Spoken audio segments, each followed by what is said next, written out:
అర్జునుడు అడుగుతున్నాడు, కిం తద్ బ్రహ్మ, అయ్యా అసలు బ్రహ్మం అంటే ఎవరు, ఆయన ఎలా ఉంటాడు? ఎందుకంటే నేనే బ్రహ్మనని చెప్పావు, అది సరే సంగతి వేరే, నేనెవరో మరి నాకు తెలియలేదు కదా. బ్రహ్మం ఎవరు, ఎలా ఉంటాడు అంటే ఏ ఏ లక్షణాలను బట్టి ఈయన బ్రహ్మ అని మనం నిర్ణయించుకోవాలి. కిం అధ్యాత్మం, అధ్యాత్మం అంటే ఏమిటి? కిం కర్మ, కర్మ ఏమిటి? అసలు కర్మ ఎక్కడి నుంచి వచ్చింది? బ్రహ్మం అనేవాడు ఒకడు ఉన్నాడన్నావు, సంతోషము. అధ్యాత్మం ఏమిటి? అధిభూతం ఏమిటి? అది దైవం ఏమిటి? కిం ప్రోక్తం అధిదైవం కిముచ్యతే, అది దైవం అడుగుతున్నాడు. బ్రహ్మ ఏమి, కర్మ ఏమి, అధిభూతమేమి, అధిదైవమేమి, అది యజ్ఞం కథం కో అత్ర దేహేస్మిన్ మధుసూదన, ఈ శరీరంలో ఇవన్నీ ఎక్కడున్నాయి? నువ్వు కళ్ళు ఉన్నాయన్నావు, ముక్కులు ఉన్నాయన్నావు, చేతులు ఉన్నాయన్నావు, జ్ఞానేంద్రియ పంచకం ఉందన్నావు, ఇవన్నీ నేను ఒప్పుకున్నాను. ఇవన్నీ ఎక్కడున్నాయి? ప్రయాణకాలే చ కథం జ్ఞేయోసి నియతాత్మభిః, నియతాత్మభిః నియమింపగలిగిన మనస్సు గల వారి చేత ప్రయాణకాలేపి పోయేటప్పుడు ఎట్లా ఇది జ్ఞేయం అవుతోంది అంటే, మనస్సును నియమిస్తే ఇది తెలుస్తుంది అన్నావు, ఎట్లా తెలుస్తుంది? నాకు ఇదంతా చెప్పమన్నాడు. ఇన్ని క్వశ్చన్లు వేశాడు. ఏమేమిటి? బ్రహ్మమేది, అధ్యాత్మమేది, కర్మమేది, అధిభూతమేది, అధిదైవమేది, దేహమందు అధియజ్ఞుడెవ్వడు, అతన్ని తెలుసుకోవడం ఎట్లా, ప్రయాణ సమయమందు నియమిత మనస్కులచే నువ్వు ఎలా తెలియబడతావు? అన్ని క్వశ్చన్ ఏరియా. ఇప్పుడు ఇన్ని ప్రశ్నలకు ఆయన జవాబు చెప్పుకోవాలి. అడుగుతున్నాడు, నాకు సరిగ్గా చెప్పబోయా, నువ్వు ఏదో ఏదో చెప్తే నాకు అర్థం కావటం లేదు. దేహం అన్నావు, పంచభూతాలు అన్నావు, పంచభూతాల్లో ఒకడు వచ్చి చేరాడన్నావు, ఆ చేరిన వాడు మరి జీవుడు అన్నావు, వాడు చేరడానికి ఒకడు పైన ఉన్నాడన్నావు, వాడు బ్రహ్మం అన్నావు. అంతవరకు నాకు అర్థమైంది. అసలు ఈ తతంగం అంతా ఎందుకు? కర్మతో వాడికి ఏమిటి సంబంధం? ఎందుకు వాడు ఇలాంటి పనులన్నీ చేస్తున్నాడు? వాణ్ణి తెలుసుకుంటే, మరణించే సమయంలో వాణ్ణి తెలుసుకుంటే ఇంకా ఈ జంజాటకంలో పడక్కర్లేదన్నా. ఇవన్నీ నాకు చెప్పమని అడిగాడు అర్జునుడు. యుక్త చేత సహా, యుక్త అంటే నియమించబడిన, అంటే ఇలా చెయ్యాలి అని నియతి చేయబడినటువంటి మనస్సు గలవ. అటువంటి మనస్సు ఇదే పని చెయ్యాలి అని నిర్ణయించుకున్నటువంటి వాళ్ళతో నువ్వు ఎలా తెలియబడతావు? 7 ప్రశ్నలు, 7 క్వశ్చన్స్ వేశాడు అతని దగ్గర. శ్రీ భగవాను వాచ, ఇంకా ఈయన జవాబులు చెప్తున్నాడు. అక్షరం బ్రహ్మ పరమం స్వభావో అధ్యాత్మముచ్యతే, భూతభావోద్భవకరో విసర్గ కర్మ సంజిత. బ్రహ్మము అనేది నాశరహితమైనది, దానికి నాశం లేదు. ప్రత్యేగాత్మ భావము అధ్యాత్మము. అధ్యాత్మము అంటే ఏమిటి? ప్రత్యేగాత్మ అని చెబుతున్నాడు. బ్రహ్మం అంటే పరమాత్మనైనా, అధ్యాత్మము అంటే ప్రత్యేగాత్మ అంటాడు. ప్రత్యేగాత్మ అంటే నీకు అర్థమైపోయి ఉండాలి. ఎందుకంటే ఎవడైతే దేహంలో నేను అనేటువంటి భావం కలిగి ఉన్నాడో, అంటే పరిచ్ఛిన్నమై ఉన్నాడో, వాణ్ణి అధ్యాత్మ అంటున్నాం. అంటే ఉదాహరణకి ఏంటంటే, సూర్యుడు ప్రకాశిస్తున్నాడు, ఇక్కడ ఒక 10 కుండలు పెట్టేశాను, పాట్స్, పాట్ నిండా నీళ్లు పోసాను. నేను పాట్లోకి సూర్యుడిని తెచ్చి పెట్టలేదు. ప్రతి పాటులో సూర్యుడు ఉన్నాడు, కనబడుతున్నాడు నాకు. సూర్యుడు ఒక పీస్ ఉన్నాడా? మొత్తం సూర్యుడు అన్ని కుండల్లో ఉన్నాడు. ప్రతి కుండలో సూర్యుడు వాడి వలెనే ఉన్నాడు. అలా కాంతి కూడా ఉంది. అయితే వాడికి వీడికి ఏం తేడా అంటే, వాడు విశ్వాన్నంతా ప్రకాశింపజేస్తున్నాడు, వీడు కుండను మాత్రమే ప్రకాశింపజేస్తున్నాడు. అర్థమైందా? అంటే వాడికి వీడికి సేమ్ ఒకటే లక్షణాలు ఉన్నాయి. వీడు కుండ మాత్రం, అంతకుముందు కుండలో చీకటిగా ఉంది, ఇప్పుడు కుండలో ప్రకాశం ఉంది, బట్ వాడిది స్వయం ప్రకాశము, వీడిది స్వయం ప్రకాశం కాదు. వాడు లేకపోతే వీడు ఉండడు, వాడు ఉంటేనే వీడు ఉంటున్నాడు. ఆ ఉన్న పై సూర్యుణ్ణి బ్రహ్మము అని పెట్టుకున్నాం కాసేపు వాడి పేరు. ఈ కుండలో పడినటువంటి, దేహంలో పడినటువంటి ప్రకాశిస్తూ ఉన్నటువంటి వాడిని అధ్యాత్మ అని చెబుతామన్నాడు. అధ్యాత్మ స్వరూపం అన్నాడు. అధ్యాత్మ అన్నప్పుడు ప్రత్యేగాత్మ. ప్రత్యేగాత్మ అంటే దేహం కంటే విలక్షణంగా ఉన్నటువంటి ఆత్మ. దేహం కంటే విలక్షణంగా అని ఎందుకన్నాడు అంటే, దేహం అనేది ఒక బొమ్మ లాంటిదే కానీ, అంటే స్క్రీన్ మీద వేసిన బొమ్మ లాంటిది కానీ, యథార్థంగా దేహానికి బయట లోపల అనేవి లేవు. మనకి బయట లోపల ఉన్నాయి.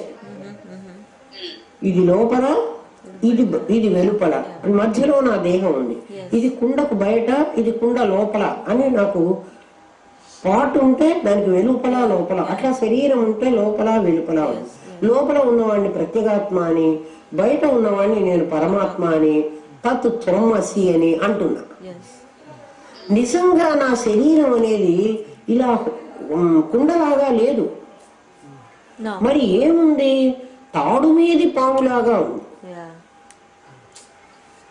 యథార్థంగా లేదు. ఇక్కడ మనం పెట్టుకున్నామే స్టెన్సిల్ కట్ చేసి, అది ఉండే లేదంటున్నప్పుడు, అంటే ఈ కనపడుతున్నవన్నీ కూడా అజ్ఞానానికి పట్టినటువంటి దశలే కానీ యథార్థంగా దీనికి ఉన్నటువంటి నామరూపాలు కావు. ఇప్పుడు ఈ డైమండ్ ఉన్నది అనుకుంటే, ఇక డైమండ్ లేదా సరే పోలే, ఈ ఓవల్ షేప్ సర్కిల్ ఉన్నది అనుకుంటే దీనికి లోపల వెలుపల అనొచ్చు. ఇది అసలు లేదు, ఉన్నట్టుగా నాకు కనబడుతోంది. ఏం కనబడుతోంది అంటే, నేను చూస్తున్నది వైట్ పేపర్ ని, నేను నిజంగా చూస్తున్నది. ఇప్పుడు నా చేత డైమండ్ లా ఓవల్ లాగా చూడబడుతున్నది ఏది అంటే తెల్లగాయితమే. దీనికి లోపల బయట అని ఎక్కడ చెప్పమంటావు? ఇది బయట, ఇది లోపల అందామా? కాదు, ఇది అంతా ఒకటే. దీనికి బయట లోపల లేదు. యథార్థంగా నాకు ఓవల్ లేదు అని తెలుసుకోవడమే బ్రహ్మము తెలుసుకోవడం. మరి ఇది ఇప్పుడు అధ్యాత్మ అంటే ఏమిటి? ఇది బ్రహ్మం అన్నావు, నాకు బాగుంది, నచ్చింది. ఇది బ్రహ్మమేనన్నావు, అది కూడా నచ్చింది కదా. ఇప్పుడు దీనికి అధ్యాత్మ అని ఎందుకు పేరు పెట్టావు? ఇది లోపల ఉన్నటువంటి ఆత్మ అని ఎందుకు పేరు పెట్టావు అంటే, ఇది అజ్ఞానేన ఆవృతం, అజ్ఞానం చేత ఆవరించబడి తన మొత్తం స్వరూపము తెలియకుండా తను పరిచ్ఛిన్నమైనటువంటి దీని వలే నాకు తెలుస్తోంది. పరిచ్ఛిన్నమైన ఓవల్ అయినాను నేను, లేకపోతే ఆఠీన్ అయినాను, లేకపోతే నేను స్క్వేర్ అయినాను అని నాకు చెప్తోంది. నిజంగా కాని తాను అయినాను అని నా చేత భ్రమింపజేస్తోంది. దీనికి నేను అధ్యాత్మ, ప్రత్యేగాత్మ అని పేరు పెట్టాను. దేహంలో పరిచ్ఛిన్నమైనటువంటి ఆత్మకు ప్రత్యేగాత్మ అని మనం చెబుతున్నాం. దేహంలో ఏం పరిచ్ఛిన్నమైంది? నీ దేహంలో ఉన్నది కూడా పరమాత్మే. మరి నాకు దేహంగా కనబడుతున్నది కదా. దేహంగా ఏం కనబడుతోంది? నాకు ఓవల్లాగా ఏం కనబడుతోంది? పరమాత్మే కనబడుతోంది. మరి పరమాత్మను పరమాత్మగా నిరాకారంగా గుర్తించకుండా నేను ఓవల్ షేప్ లో ఉన్నాడు, ఆఠీన్ షేప్ లో ఉన్నాడు, స్క్వేర్ షేప్ లో ఉన్నాడు అని నేను అంటున్నాను కదా. అజ్ఞానము ఆవరించబడి ఉండవు. ఇప్పుడు నీకు అజ్ఞానం ఎక్కడ ఆవరించబడింది? నీ పంచకోశాలుగా ఆవరించబడింది. పంచకోశాలకి ఉనికి ఎక్కడి నుంచి వచ్చింది? పంచకోశాలు ఎక్కడి నుంచి వచ్చినాయి? నాకు వాసన నుంచి వచ్చినాయి. వాసనలా ఉన్నటువంటి నేను సూక్ష్మమైనటువంటి కొన్ని కోరికలు కోరుకున్నాను. వాటిని స్థూలంగా కోరుకునేటప్పటికీ నాకు స్థూల శరీరం ఏర్పడింది. ముందే నాకు స్థూల శరీరం రాలే. మా అమ్మ కడుపులో నేను డైరెక్ట్ గా మనిషిలాగా పడలే. పడ్డ తర్వాత నాకు ఇంకా కావాలి, నాకు కళ్ళు కావాలి, ముక్కులు కావాలి, చేతులు కావాలి. ఇది నీకు బాగా అర్థం అవ్వాలంటే ఇంకొక ఉదాహరణ ద్వారా చూడు. నువ్వు షాప్కి వెళ్ళావు, అక్కడ కుర్తీలు ఉన్నాయి, చుడిదార్లు ఉన్నాయి, రకరకాల షేప్స్, కాశ్మీరీ డ్రెస్ ఉంది, మదరాసి డ్రెస్ ఉంది, ఏవో డ్రెస్సులు చాలా కుట్టి పెట్టాడు వాడు. నువ్వు షాప్కి వెళ్ళావు బట్టలు కొనుక్కోవాలి అన్నది నీ కోరిక, సంకల్పం. అమ్మాలి అన్నది షాప్ వాడి సంకల్పం. వాడు ఎవరిని ఉద్దేశించి ఆ బట్టలు తయారు చేయలేదు, బట్టలు అయితే కుట్టి పెట్టాడు. నువ్వు వెళ్ళావు, వాడు కొన్ని బట్టలు చూపెట్టాడు నీకు. ఇది చూసి నువ్వు వెంటనే విజువలైజ్ చేసేసుకున్నావు. ఏమని? ఈ డ్రెస్ నేను వేసుకుంటే ఎలా ఉంటాను. నువ్వు అది చూసేసి ఇది బాగలేదు అనుకున్నావు. ఇంకా వాడు డ్రెస్ నీకు ఇవ్వలేదు, నువ్వు వేసుకోలేదు. ఏమైంది బిందు? నీకు పోయిండే. షాప్కి వెళ్ళాడు, రకరకాల డ్రెస్సులు ఉన్నాయి. ఒక డ్రెస్ నువ్వు చూసావు, నువ్వు ఇంకా తీసుకోలేదు, వేసుకోలేదు. బట్ ఆ డ్రెస్ లో నువ్వు ఊహించుకున్నావు, డ్రెస్ వేసుకున్నట్లుగా. ఆ డ్రెస్ లో వెంటనే నీకు అది నచ్చలే. అందుకు నువ్వేమంటున్నావు? ఈ డ్రెస్ నాకు బాగలేదు. నువ్వు ఇంకా వేసుకోకుండానే నీకు బాగలేదని ఎట్లా అనుకున్నావు? అంటే సూక్ష్మంగా ఆ డ్రెస్ వేసేసుకున్నావు. అర్థమైందా? అట్లా నువ్వు చాలా డ్రెస్సులు వేసుకొని చూసుకున్నావు. ఒక డ్రెస్ నీకు చాలా బాగుంది అనిపించింది, అంటే అది కూడా వేసుకొని చూడలే. నువ్వు ఫిట్టింగ్ రూమ్ లోకి వెళ్ళి వేసుకోలే, బట్ నువ్వు కౌంటర్ దగ్గరే నుంచున్నావు. నువ్వు ఆ డ్రెస్ ఊహించుకున్నావు, నువ్వు వేసుకున్నట్టే నువ్వు చూసుకున్నావు. ఇప్పుడు నీకు బాగుంది అనుకున్న డ్రెస్ నువ్వు కొనుక్కున్నావు. నువ్వు కొనుక్కుని ఇంటికి తీసుకెళ్ళావు. ఇంటికి తీసుకెళ్ళిన డ్రెస్ నువ్వు ఎన్నిసార్లు అయినా వేసుకుంటావు. నువ్వు వేసుకోవడం స్థూలంగా వేసుకోవడం, ఇందాక నువ్వు వేసుకోవడం సూక్ష్మంగా వేసుకోవడం. ఇప్పుడు అర్థమైందా? తల్లి గర్భంలో నువ్వు ఉన్నప్పుడు సూక్ష్మంగా నువ్వు ఈ శరీరం అనేటువంటి డ్రెస్ ను వేసుకున్నావు, అంతే కదా? స్థూల శరీరం లేదు నీకు ఇంకా. ఇట్లా కాదు, నేను ఇది వేసుకోవాలి అని నిర్ణయించుకున్న తర్వాత నీకు ఈ స్థూల శరీరం రావడం మొదలు పెట్టింది. ముందు ముద్దలాగే ఉన్నావు కదా నువ్వు. నీకు కళ్ళు లేవు, ముక్కులు లేవు, చేతులు లేవు, ఏం లేవు. So at that point my question is okay, some people they have miscarriages or something like that. So at that point what you're trying to say is, ఆ సూక్ష్మ శరీరంగా ఉన్నప్పుడే వాళ్ళకి ఇంకా స్థూలం కావాలనే కోరిక లేకుండా పోయింది, అంతే కదా? ఇంకా స్థూలంగా కావాలి. నువ్వు షాప్కి వెళ్ళావు, బట్టలు కొనుక్కోదలుచుకోలే, అవి వేసుకున్నప్పుడే నీకు అర్థమైపోయింది బాగులేదు అని. వేసుకోలే, నువ్వు ఆ షాప్ నుంచి వచ్చేసావు మరి కదా. అది వేసుకుంటే నీకు స్థూలంగా నువ్వు ఎట్లా ఉన్నావో నీకు, బట్ నువ్వు వేసుకోకుండానే నీకు అది అర్థమైపోయింది కదా.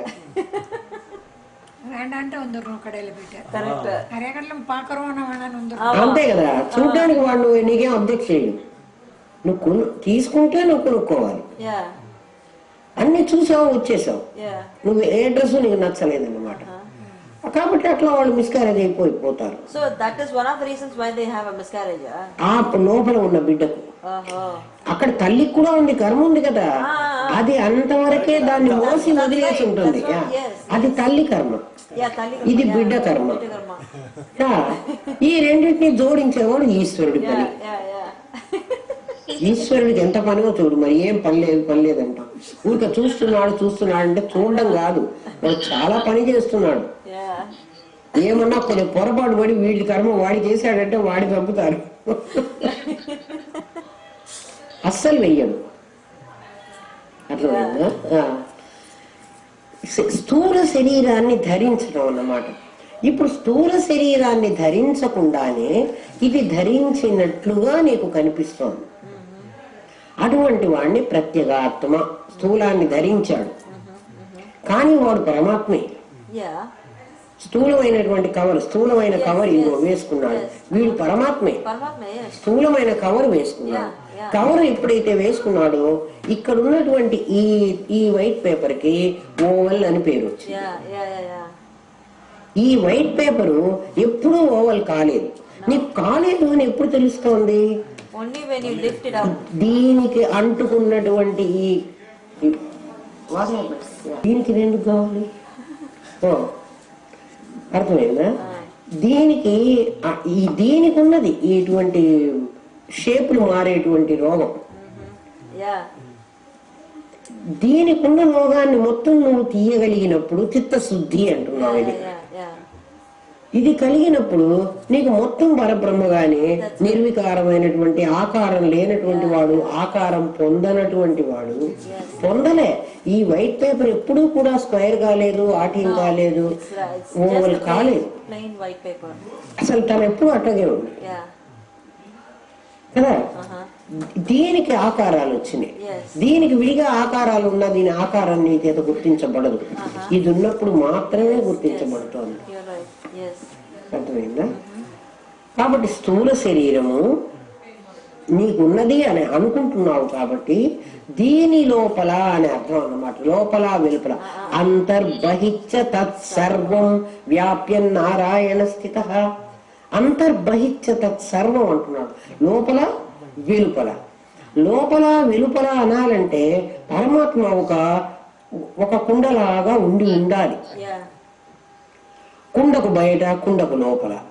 అప్పుడు కుండ లోపల ఖాళీ ప్లేసే ఉండాలి, కుండ బయట కూడా ఖాళీ ప్లేసే ఉండాలి. అంటే పరమాత్మ అప్పుడు హాలో లాగా ఉండాలి. కాబట్టి అట్లా ఉండడు, సాలిడ్ లాగా ఉంటాడు. పరమాత్మ సాలిడ్ స్వరూపం, హాలో స్వరూపం కాదు.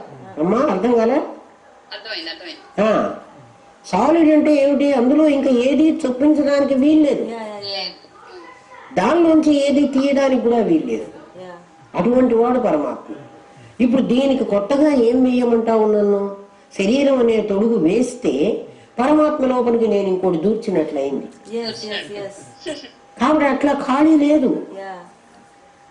పరమాత్మ గురించి. కాబట్టి అటువంటి వాడికి నేను లోపలి వాడు ప్రత్యేగాత్మ, బయటి వాడు పరమాత్మ అని చెప్పడానికి నాకు అధికారం ఎక్కడుంది? కాబట్టి లోపల బయట లేవు. పాము తాడు మీదికి చేరింది అని అంటున్నామే, పాము లోపల తాడుంది, తాడు వెలుపల పాముంది అంటానికి వీల్లేదు. ఏదైతే తాడైందో అదే పాము అయింది. పాము తొలగిపోయినప్పుడు ఉన్నది తాడే ఉంటుంది. అయితే తాడు పాములు ఏకకాలంలో లేవు. ఒక టైంలో నీకు తాడు పాము రెండు లేవు, ఒకటే ఉంటుంది. నాకు కూడా ఈ ప్రపంచంలో నేను ఉంటే జాగ్రత్త అవస్థలోనే ఉంటున్నాను, లేకపోతే స్వప్నావస్థలో ఉంటున్నాను, లేకపోతే తురియగలో ఉంటున్నాను. నాకు కూడా స్వప్నంలో ఉన్నప్పుడు జాగ్రత్త ఉండి, జాగ్రత్తలో ఉన్నప్పుడు స్వప్నం ఉండి, అట్లా ఉన్నాయా? రెండు ఉన్నాయా? లేవు, ఏకకాలంలోనే ఉంటున్నాయి.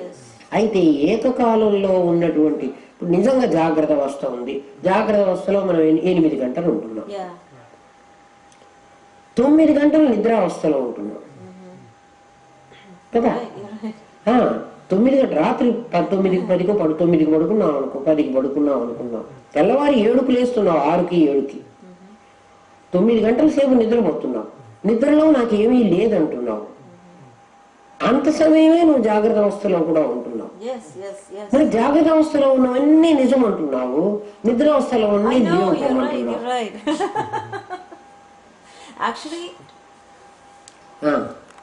అద్దంలో ఉన్న నీ బొమ్మను చూసి ఇది సత్యము, నేను రెండున్నానని అంటున్నావా?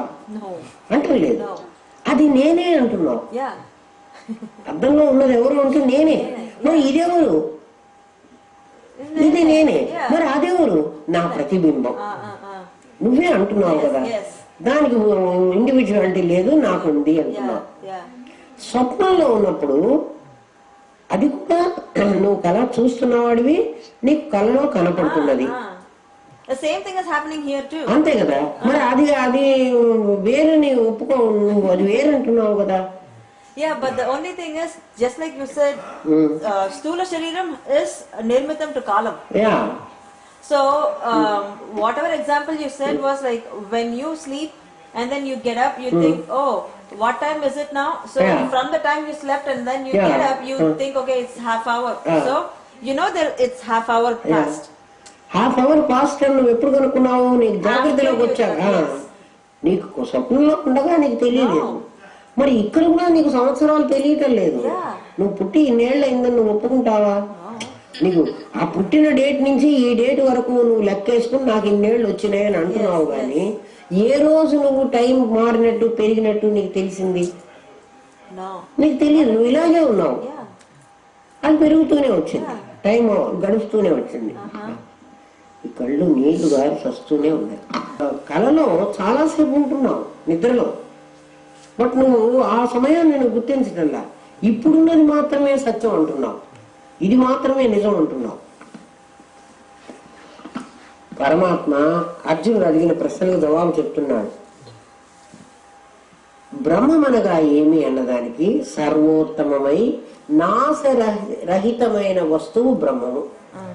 ఏది నశించకుండా దేశ కాల పరిమితులకు లోబడకుండా ఉంటుందో అది బ్రహ్మము. ఏది దేశకాల పరిమితులకు లోబడకుండా ఉంటుంది? శరీరమా బాల్యం ఉంటుంది, యవ్వనం వస్తోంది, వార్ధక్యం వస్తోంది, మరణం వస్తోంది. అది కాకుండా నీ శరీరంలో ఒకటి లోపల, అంటే కింద పెట్టిన వేప విత్తనానికి పైన ఉన్నటువంటి వేపకాయకి మధ్యలో ఒక వేప అనుస్యూతంగా వెళ్ళిపోయిందే లోపలికి, నీకు అది కనపడదు. ఆ కనపడకుండా ఉన్న వస్తువు ఏదైతే ఉందో అది దేశంతో కాలంతో పరిమితికి లోబడి ఉండదు. నీలో ఒక శక్తి ఉంది, నీ తండ్రిలో ఒక శక్తి ఉంది, అది నీవుగా వచ్చింది. ఆత్మ వైపుత్ర నామాసి అంటాడు. అందులో ఏ భాగం వచ్చింది? మీ తండ్రి కాలు వచ్చిందా, చెయ్యి వచ్చిందా, కన్ను వచ్చిందా, ముక్కు వచ్చిందా? ఏ భాగం నీకు వచ్చింది? పోనీ నీకు వచ్చింది అంటే ఆయనలో ఒక భాగం తగ్గి ఉండాలి. నీలో నుంచి నీ కొడుకు వస్తున్నాడు, నీలో ఏమీ తగ్గకుండా నీ కొడుకు మళ్ళీ వాడు పూర్ణమే, వీడు పూర్ణమే, వీడు పూర్ణమే. ఎవడు కూడా పూర్ణాత్ పూర్ణముదచ్చతే, మళ్ళీ పూర్ణాత్ పూర్ణముదచ్చతే. వాడు వీడి హరి శరీరము దేశకాల పరిమితులకు లోబడి ఉంటున్నది. వీడికి బాల్యము, వీడికి యవ్వనము, వాడికి వార్ధక్యము. కానీ వాడి లోపల ఉన్న శక్తి ఉందే, దానికి బాల్యము లేదు, దానికి యవ్వనము లేదు, దానికి వార్ధక్యము లేదు. అది ఇప్పుడే కాదు, జన్మ జన్మలకి ఇంకట్లా వెళ్ళిపోతుంది. అందుకే మీ ఫ్యామిలీ నేమ్ ఏమిటి అని, అది దానికి ఫ్యామిలీ నేమ్, దానికి పేరు పెట్టారు. వాడు పంచాగ్నులే, వీడు పంచాగ్నులే, వీడి కొడుకు పంచాగ్నులే కదా. ఎక్కడున్నాడు వీడిలో పంచాగ్నుల? ఎక్కడున్నాడు వాడు? వాడి లోపల దాగి ఉన్నాడు. వాడి చెయ్యి కాదు, వాడి కాలు కాదు, వాడి ముక్కు కాదు. అర్థం కాదు. ఏది కాకుండా ఒక వస్తువు వాడి వంట వస్తోంది, అది నాశరహితమైంది. వీడు నశించిపోయినా అది నాశం కావటం లేదు. ఆ నాశరహితమైన వస్తువు బ్రహ్మము, దానికి సత్ అని పేరు పెట్టారు. దాని పేరు సత్. సత్ అని ఎందుకన్నారు అంటే ఏ కాలం గాని దాన్ని భూతం చేయలేదు, ఏ కాలము దాన్ని భవిష్యత్తు చేయలేదు, ఏ కాలము దాన్ని ప్రజెంట్ చేయలేదు. బ్రహ్మము ఒకప్పుడు ఉన్నాడు అంటానికి లేదు, బ్రహ్మము రేపు ఉంటాడు అంటానికి వీల్లేదు. అదే జీసస్ క్రైస్ట్ రేపు వస్తాడు. అవతారాలు రేపు వస్తాయి, అవతారాలు వచ్చినాయి, అవతారాలు వస్తాయి, పోయినాయి, వస్తాయి కూడా మళ్ళీ. కానీ బ్రహ్మము అలా పోయేవాడు వచ్చేవాడు కాదు. అందుకని బ్రహ్మముకి ఏమని పేరు అంటే ఉన్నవాడు, ఉండడం. ఉండటము అనే దానికి సత్తా మాత్రము. సత్, సత్ అంటే ఎగ్జిస్టెన్స్. అంటే ఇది ఎగ్జిస్ట్ అయి ఉన్నదే, ఎగ్జిస్ట్ అవుతుందా? ఎప్పుడు ఎప్పుడు ఉంటుంది. ఎప్పుడు ఏదైతే ఉంటుందో ఆ దానికి బ్రహ్మము అని పేరని చెప్పాడు. అది నాశరహిత వస్తువు. ప్రపంచంలో దృశ్య పదార్థాలన్నీ నువ్వేవైతే చూస్తున్నావో, నీ చేత చూడబడుతున్నాయో, అవన్నీ కాలక్రమంలో నశించిపోతున్నాయి, ఎప్పుడు కూడా ఉండటం లేదు. గాది చరిత్రలో వాడు స్వప్న స్థితిలో ఒక్క క్షణమే నీళ్లలో స్నానం చేస్తూ అనుభవించిన అటువంటిది ఒక ఊరు ఉంది. ఎప్పుడు ఉంది? వాడు మళ్ళీ వెళ్ళి చూసినప్పటికీ అదంతా కూడా చింకి చాపలు, ఆ పాడైపోయిన గుడిసెలు, ఆ ఊరిని వీడు చూసి వచ్చాడు. ఆ ఊర్లో అడిగాడు, ఏమైంది ఈ ఊర్లో అంటే, ఇదివరకు ఒకడు ఇట్లా వచ్చాడు, వాళ్ళేమో రాజును చేశాము మేము, వాడు 8 ఏళ్ళు పాలన చేశాడు, ఆ తర్వాత వాడు నిప్పులో దూకి చచ్చిపోయాడు. పోయాడు ఎవడు? ఆ గవల బ్రాహ్మణుడు, ఆ గవల రాజు, వాడు పోయేవాడు కదా, వాడు రాజు, గవల రాజు ఉండేవాడు అని చెప్పారు. But you said he was ruling for 80 years, right? 80 years. 80. No, only 80 years. 8 years. వాడు 80 years రాజుగా ఉండలే, 80 years రాజుగా ఉన్నాడు. వాడు పోయేవాడుగా 80 years. 80 ఏళ్ల వృద్ధుడు. వాడికి పిల్లలు ఉన్నారు, ముసలి వాడైపోయినాడు, భార్యను వెంట పెట్టుకొని వెళ్ళాడు అక్కడికి. మరి అప్పుడు రాజ్యం చేశాడు. వాడు రాజ్యం 8 ఏళ్ళు చేశాడు, 80 years. వాడు ఆల్రెడీ 80 years ఓల్డ్. వాడిని కటంజుడా అన్నారు. వాడు కటంజుడు. వాడు ఎవడో వచ్చి ఇంకో ఒరే కటంజా నువ్వు ఎక్కడున్నావు. But when that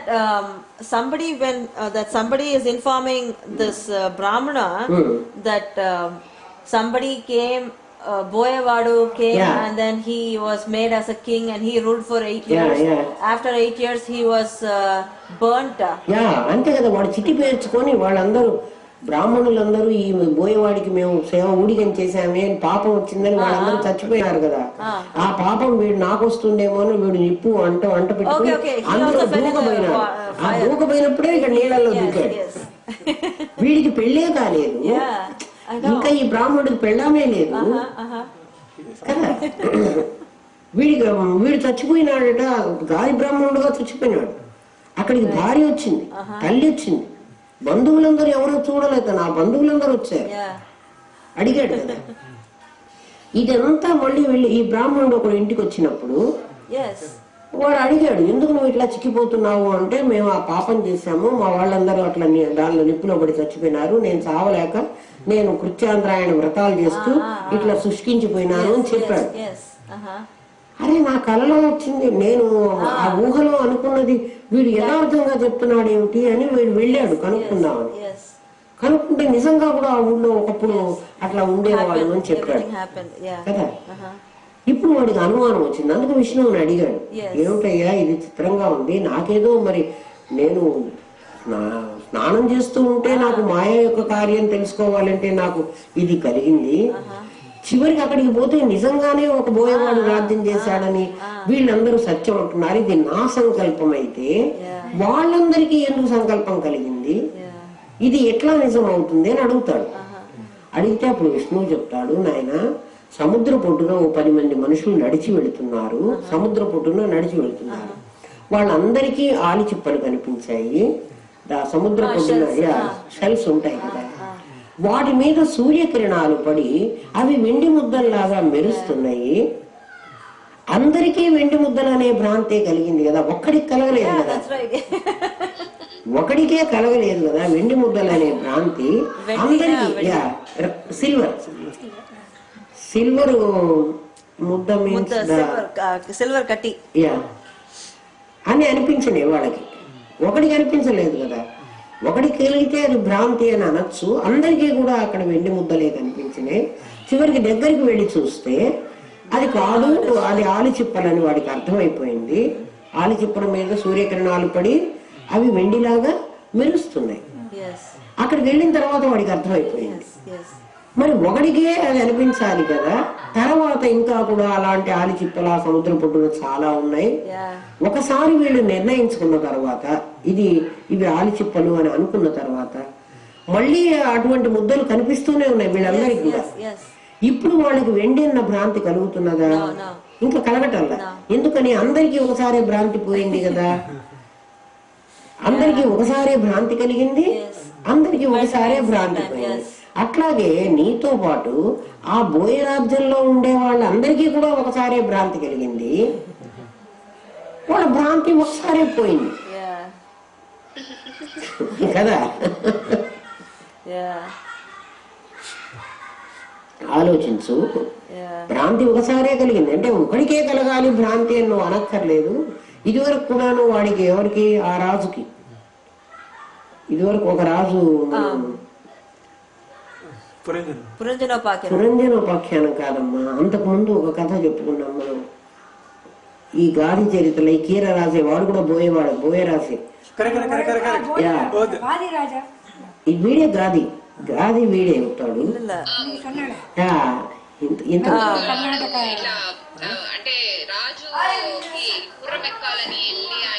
గుర్రం ఎక్కాలనే కోరిక కలిగి ఆ గుర్రం వాడికి సభలో తీసుకొచ్చి గుర్రాన్ని ఇస్తాడు.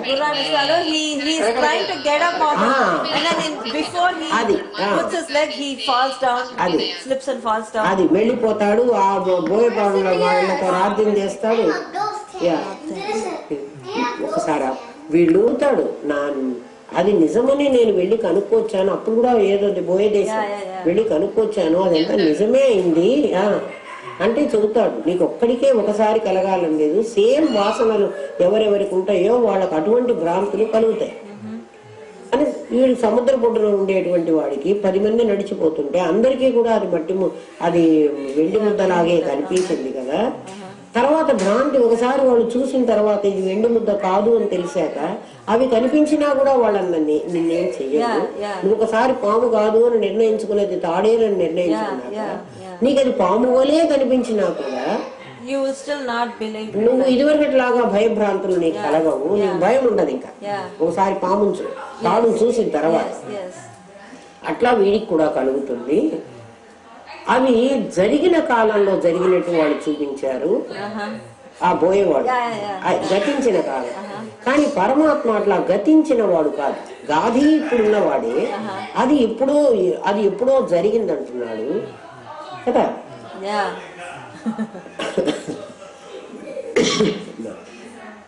అందుకని నశించని వస్తువు ఒకటి ఉంది, అది దృగ్రూపమైన పరబ్రహ్మము. ఎప్పుడూ దృశ్యాన్ని కన్ను ద్వారా చూడాలి. కన్నును చూడాలంటే కన్ను ద్వారా దృశ్యం చూస్తావు. కన్నునే చూడాలంటే నువ్వు ఎలా చూస్తావు? కన్ను నువ్వు చూడలేవు, కన్ను చూడడం నీకు సాధ్యం కాదు. అంటే దేనితో మనం చూస్తున్నామో దాన్ని మనం చూడలేము. ఎందుకని దాన్ని మనం చూడలేము అంటే అది నేనే కాబట్టి. నన్ను నేనే చూడక్కర్లేదు, నన్ను నేను ఎక్స్పీరియన్స్. నీకు కళ్ళు ఉన్నాయా లేవా అని నేను అడిగాను అనుకో, నువ్వు కళ్ళు ఉన్నాయి అని ఏ ప్రమాణం మీద చెబుతున్నావు? నువ్వు కన్ను చూడలేదు కదా, నీకు చూపు కూడా లేదమ్మా. నువ్వు గుడ్డివాడివి. గుడ్డివాడు కూడా నాకు కళ్ళు ఉన్నాయి అని చెప్తున్నాడు. పని చేయదు కానీ కన్ను ఉన్నది అని వాడు ఏ ప్రమాణంతో చెబుతున్నాడు? Because you can see that the eyes are there. గుడ్డివాడు, he is blind. Okay. వాడు చూడలేడు. నువ్వు కన్నుతో చూస్తున్నావు కాబట్టి నాకు కన్ను ఉంది నేను చూస్తున్నాను అంటున్నావు. They can feel it. They can feel that you have some eyes. ఎట్లా నువ్వు అనుభవిస్తున్నావు? యా, నీకే తెలుసు. ఎందుకని అంటే అది నీవే కాబట్టి. నీకు వీప్ మీద నీకు ఇచ్చిన సెన్సేషన్ ఉందమ్మా, ఎక్కడో ఒక దూర పుడుతున్నది. ఏ ప్లేస్ లో పుడుతోంది, అది ఎంత మేర ఉంది, అది రెడ్డిష్ గా ఉందా, ఇవన్నీ నువ్వు చెప్తున్నావు నువ్వు వీపు మీద చూడకుండానే. అర్థం కాదా? ఈ ప్రపంచాన్ని నువ్వు చూడగలవు, నిన్ను నువ్వు చూడటానికి నీకు వీలు లేదు. మరి నిన్ను నువ్వు ఎలా తెలుసుకోగలవు? ఎక్స్పీరియన్స్ చేయాలి. ఎవడైనా ఇంట్లో కరెంట్ ఉందా అంటే లైట్ వేసి కరెంట్ ఉంది అని చెబుతున్నావు. నువ్వు ఉన్నావా అని అడిగితే ముందు నేను ఉన్నానో లేదో చూసుకుని చెప్తాను అని అంటున్నావా? ఒక నిమిషం అమ్మా. మరి ఇందాక నువ్వు ప్రత్యేగాత్మ అన్నావు కదయ్యా, పరమాత్మ వేరే అని, దేహంలో ఉంటే వాడిని ప్రత్యేగాత్మ అంటామని, వాడు సత్తా మాత్రం అంటున్నావు కదా, వాణ్ణి కదా నువ్వు అధ్యాత్మ అని అన్నాలన్నావు. మరి అధ్యాత్మకి అంటే ప్రత్యేగాత్మకి పరమాత్మకి తేడాయే లేదని అంటే వేదం కూడా చెప్పింది కదా, తత్వమసి అని. తత్వం అనేవి రెండుగా నీకు కనపడుతున్నప్పటికీ తత్వం అనే రెండు లేవు, ఉన్నది ఒకటే ఉంది అని చెప్తున్నావు కదా. ఆ ఒకటి ఉన్నప్పుడు ఒక పేరే పెట్టకుండా రెండు పేర్లు ఎందుకు పెట్టాలి? నిజమే, నన్ను నేను చూడలేను. అయితే నన్ను నేను ఉన్నాను అనేటువంటి ఉనికిని నేను గ్రహించగలను. నేను ఒక్కడిని ఇంట్లో ఉంటే ఉన్నారా ఎవరైనా ఇంట్లో అంటే ముందు నేను ఉన్నానో లేదో కనుక్కుని చెప్తాను అని అంటలేదు కదా. నువ్వు వెంటనే ఏమంటున్నావు? నేను ఉన్నాను అంటున్నావు. నువ్వు అక్కడ ఉన్నావా లేదా అని నేను అడగట్లా, నువ్వు అసలు ఉన్నావా లేదా? నేను ఉన్నాను. ఏమై ఉన్నావు అంటే నేను ప్రాణంతో ఉన్నాను, Yeah. నేను శరీరంతో ఉన్నాను, Yes. నేను తెలివితో ఉన్నాను కదా. Yeah. అట్లా నువ్వు చెబుతున్నావు, కానీ నువ్వు ఉండడానికి నీకు అభ్యంతరం లేదు. Yes. Yes. నువ్వు చూసి చెప్పావా నువ్వు ఉన్నావని? No. నువ్వు చూడలేవు. Uh-huh. ఎందుకని? నీవు నీకంటే భిన్నం కాదు కాబట్టి. Yes. నీకైనా భిన్నమైన పదార్థాన్ని నువ్వు చూడగలవు, నువ్వు వినగలవు, Yes. Yes. Yes. నువ్వు వాసన చూడగలవు, నువ్వు రుచి చూడగలవు. కానీ నన్ను నేను రుచి చూడలేను, నన్ను నేను వాసన చూడలేను. ఒకవేళ నన్ను నేను వాసన చూశాను అనుకో, ఇప్పుడు నేనేం చూస్తానో తెలుసునా? నా చర్మాన్ని నేను వాసన చూశాను. Yes. Yes. ఒకవేళ నన్ను నేను ఇట్లా అనుకుని చిన్నపిల్లలు ఇక్కడ ఇట్లా కొరుక్కుని ఇక్కడ వాసన చూసుకునేవాళ్ళు, చాలా చిన్న పిల్లలు అప్పుడు.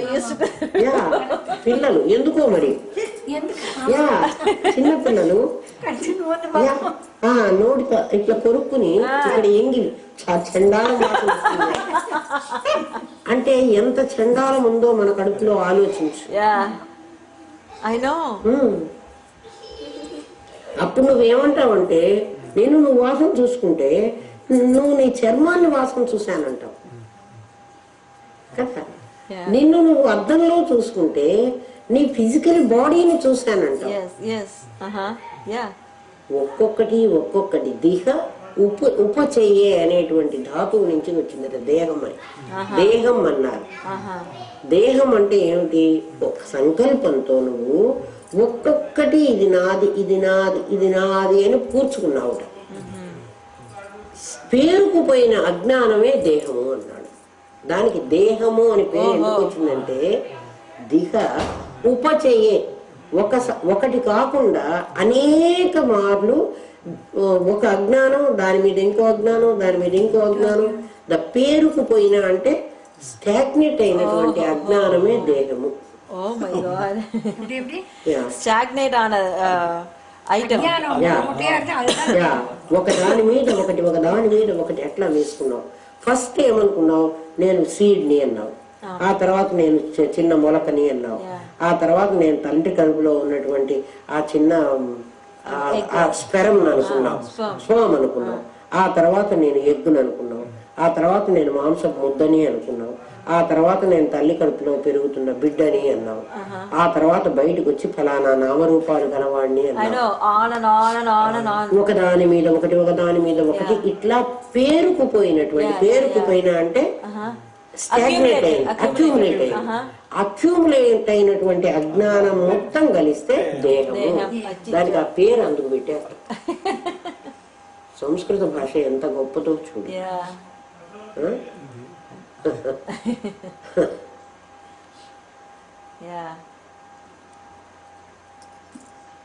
అది నీవు అంటున్నాడు. అది నీవు, నీ దేహం అని చెబుతున్నావు అంటే ఒక అజ్ఞానం కాదు, ఇక్కడ అనేక రకాలైనటువంటి అజ్ఞానము పేరుకుపోయింది. ఎప్పుడు నేను కానటువంటి బుద్ధి నేనన్నాను, మనస్సు నేనన్నాను, ఇంద్రియాలు నేనన్నాను, ఏమ్మా అన్నీ ఒక్కొక్కటి ఇవన్నీ కూడా నావేనన్నాను. వాటికి నాది అనేటువంటి ఒక రూపాన్ని నేనే ఇచ్చాను, లేకపోతే ఊరికే ఖాళీగా పడుండి. ఎప్పుడైతే నేను అవి నాది అన్నానో అంటే అహంతో జోడించాను, దే అహం. ఎప్పుడైతే జోడించానో అవన్నీ కూడా విజృంభించి కూర్చున్నాయి నా మాట వినకుండా. అవన్నీ జడములైనప్పుడు అవి అలా వేరుగా ఉండొచ్చు కదా. అవి ఉండవు. ఎందుకు ఉండవు అంటే నువ్వు ప్రతిదానికి అహం జోడించావు.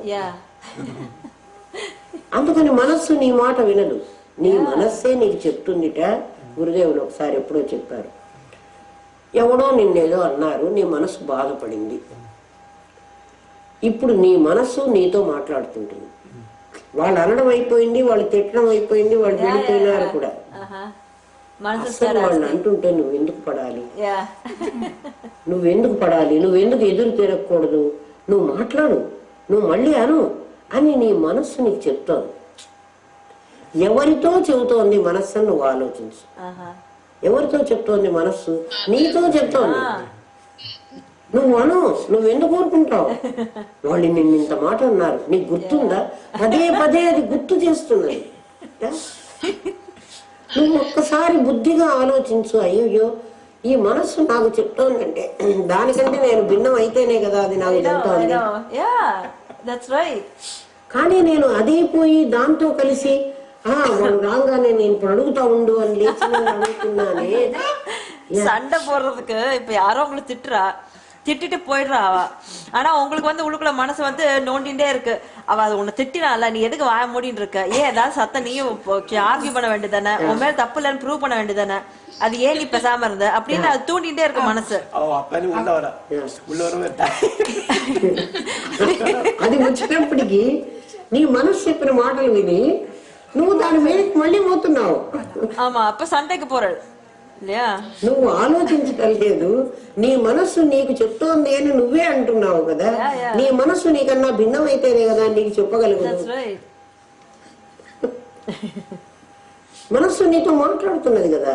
ఎన్నిసార్లు నిన్ను ఎదురు తిరగమనే చెప్తోంది, వాళ్ళని తిట్టంటోంది, వీళ్ళని కొట్టంటోంది.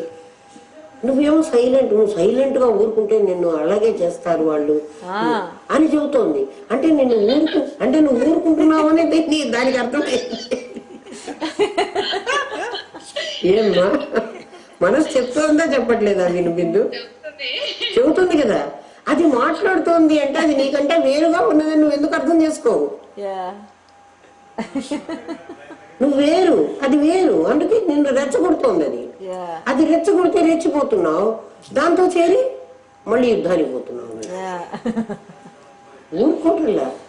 నిన్ను ఒక క్షణకాలం పోనీలే అంటే అన్నారులేవే నువ్వు అంటావు. ఒక్కోసారి అంటే అన్నారులే, ఏం పోతుంది, నాకేం నష్టం అయిందిలే, పోతే పోనీలే వాళ్ళు అంటే అన్నారులే.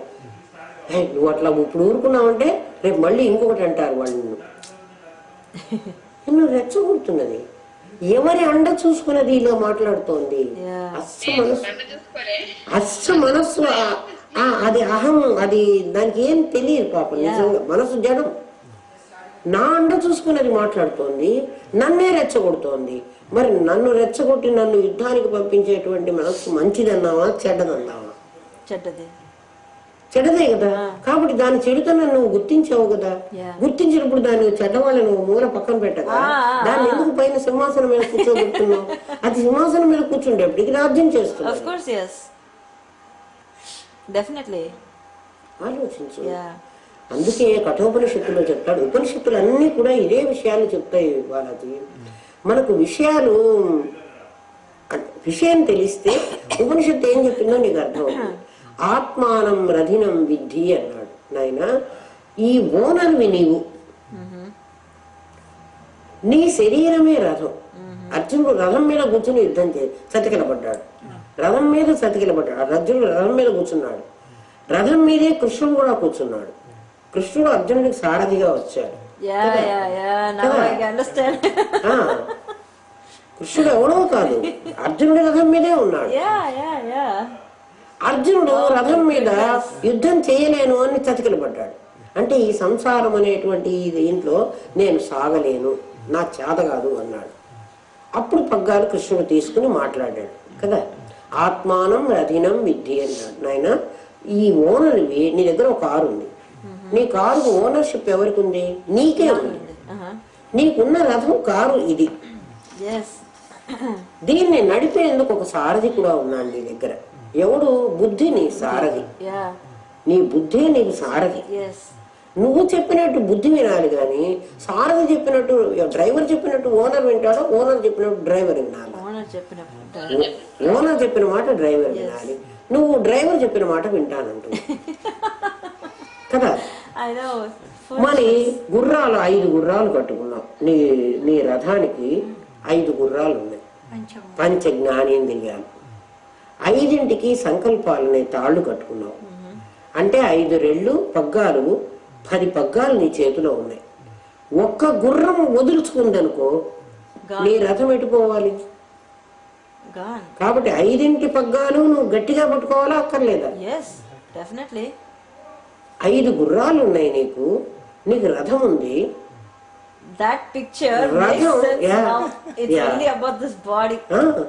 ఈ రథాన్ని నువ్వు ఎక్కడికి తీసుకెళ్లారో అక్కడికి తీసుకెళ్ళు. నువ్వు ఎక్కడికి తీసుకెళ్లే వరకు అది గుర్రాలు సహజంగా వాటి లక్షణం ఏమిటి? ఎక్కడ తిండి దొరికితే అక్కడికి పోవాలి. Yeah, of course. గుర్రాలకు తిండి ఏమిటి? నీ జ్ఞానేంద్రియ పంచకానికి తిండి ఏమిటి? విషయాలే, విషయవాసనలు. వాటి మీదకి అవి పరిగెత్తిపోతాయి. Yes, yes. నువ్వు కళ్ళం గట్టిగా పట్టుకుని వాటిని పోనివ్వకుండా వాటిని సరైన గమనంలో పెట్టి Yeah. నువ్వు ఆత్మను గురించి విచారణ చేసుకుని అక్కడికి చేర్చుకో. రథం నీ చేతిలోనే ఉంది. Ah. రథానికి పెట్రోల్ ఉంది, గుర్రాలు ఉన్నాయి, పగ్గాలు ఉన్నాయి, డ్రైవర్లు కూడా నేనే ఇచ్చేసాను. Excellent. ఎందుకంటే నువ్వు కారు కొనుక్కుండేటప్పుడే వెళ్ళి మరి షోరూమ్ లోకి వెళ్ళి ఏ కారు కావాలో నువ్వు కొనుక్కో. Yeah, yeah. నువ్వు కొనుక్కుండేటప్పుడే డొక్కు కారు కొనుక్కున్నావు కదా. నువ్వు నాకు డబ్బులు లేవండి, నేను నెలకి 200 ఇస్తాను, ఎవరైనా ఒక మంచి డ్రైవర్ని నాకు మాట్లాడి పంపించుంటే 200కు సరిపడే డ్రైవర్నే Yeah, ఇస్తాను. yeah, definitely. అంటే ఇన్బిల్ట్ డ్రైవర్ని. అంటే నీ బుద్ధి ఎందుకు ఇలా వక్ర మార్గంలో చరిస్తోంది అంటే నువ్వు వాడికి ఇచ్చింది చాలా తక్కువ పేమెంట్. నీ సారథి నీ దగ్గర డ్రైవర్ ఉన్నాడు, కారుతో పాటే డ్రైవర్ని ఇచ్చి పంపిస్తున్నాను. అంటే నువ్వు ఏ కారు కొనుక్కుంటున్నావో దానికి తగ్గ డ్రైవర్ని ఇస్తున్నావు. నువ్వు ఎంత పే చేస్తున్నావో దానికి తగ్గట్టుగానే నేను డ్రైవర్ని ఇస్తున్నాను కదా. కారు నీదే, కారు నీ ఓనర్వి, డ్రైవర్కి నువ్వే పే చేస్తున్నావు. అంటే బుద్ధికి నువ్వే పే చేస్తున్నావు. నా బుద్ధి ఎందుకు అక్రమార్గంలో ఉంటుంది అంటే నీ బుద్ధికి నువ్వు తక్కువ డబ్బులు ఇచ్చి చేతగా డ్రైవర్ని పెట్టుకున్నావు. అందువల్ల ఆ డ్రైవర్ ఇట్లాగే పనిచేస్తున్నాడు. వాడు ఇష్టం వచ్చినట్టు తీసుకుపోతున్నాడు నిన్ను. ఒక్కొక్క డ్రైవర్ ఉంటాడు, కొంత దూరం వెళ్ళిన తర్వాత సార్ నేను కాఫీ తాగొస్తాను పోతాడు. అంటే నీ డ్రైవర్ కూడా బుద్ధి మాటకు ముందు ఈ విషయాల మీదకి వెళ్ళిపోతున్నది. మళ్ళీ దాని బుద్ధి పెట్టినప్పుడు అది వచ్చి మళ్ళీ నీ దగ్గర కూర్చొని మళ్ళీ నడిపిస్తాను. మరి డ్రైవర్ సరిగా ఉండకపోతే అది నీ తప్పు గాని వాడి తప్పు కాదు. డ్రైవర్ని సరిగా పెట్టుకోవాల్సిన బాధ్యత నీది. అంటే అర్జునుడికి రథము లేదు, యుద్ధము లేదు, నిజంగా రథం నీ శరీరము. ఎందుకంటే కృష్ణుడు అర్జునుడు రథాన్ని తోలుతున్నట్టు, గుర్రాలు పెట్టుకున్నట్టు అన్ని బొమ్మలు మనం వేసుకుంటారు కదా. ఏంటది అంటే నీ శరీరమే, నీ పంచ జ్ఞానేంద్రియాలే నీకు 5 గుర్రాలు. ఈ మనస్సే దానికి పగ్గం, పగ్గం తాళ్ళు. నీ బుద్ధి సారథి. ఆత్మానం రజనం విద్య అన్నారు. నైనా నువ్వు ఓనర్వి, నువ్వు కారు కావు. ఓనర్ చెప్పినట్టు కారు నడవాలి, కారు చెప్పినట్టు నువ్వు నడుస్తున్నావు. కారులో వెళ్ళి నేను కూర్చున్నా కదా, కారు ఎటుపోతే అటు బోని అంటే కారు ఎటైనా పోతుంది. ఎందుకంటే డ్రైవర్ వాడిష్టం వచ్చినట్టు కారు తిప్పుతాడు. నువ్వు ఓనర్ పట్టించుకోవనుకో, డ్రైవర్ కారులో కూర్చున్నాడు, ఇప్పుడు డ్రైవర్ పోనీ అన్నావు అనుకో, మరి ఎక్కడికి పనిస్తాడు? వాడికి ఏం ఇష్టం ఉంటుందో, వాడికి ఏం పని ఉంటుందో, మధ్యలో ఆ వీధిలో ఎక్కడో వాడి పెళ్ళం అక్కడ ఉంది, దాన్ని ఎక్కించుకుని వాడు రావాలి. సార్ ఇటువైపు వచ్చాం, ఇక్కడ మా ఆవిడ ఉంది, ఎక్కించుకుందాం అంటాడు. అటువైపు వచ్చాం కదా, సరే ఎక్కించుకోరంట. అటువైపు మనం వెళ్ళం. వాడు కావాలని అటువైపు తీసుకెళ్ళాడు, వెళ్ళాల్సిన అవసరం లేదు.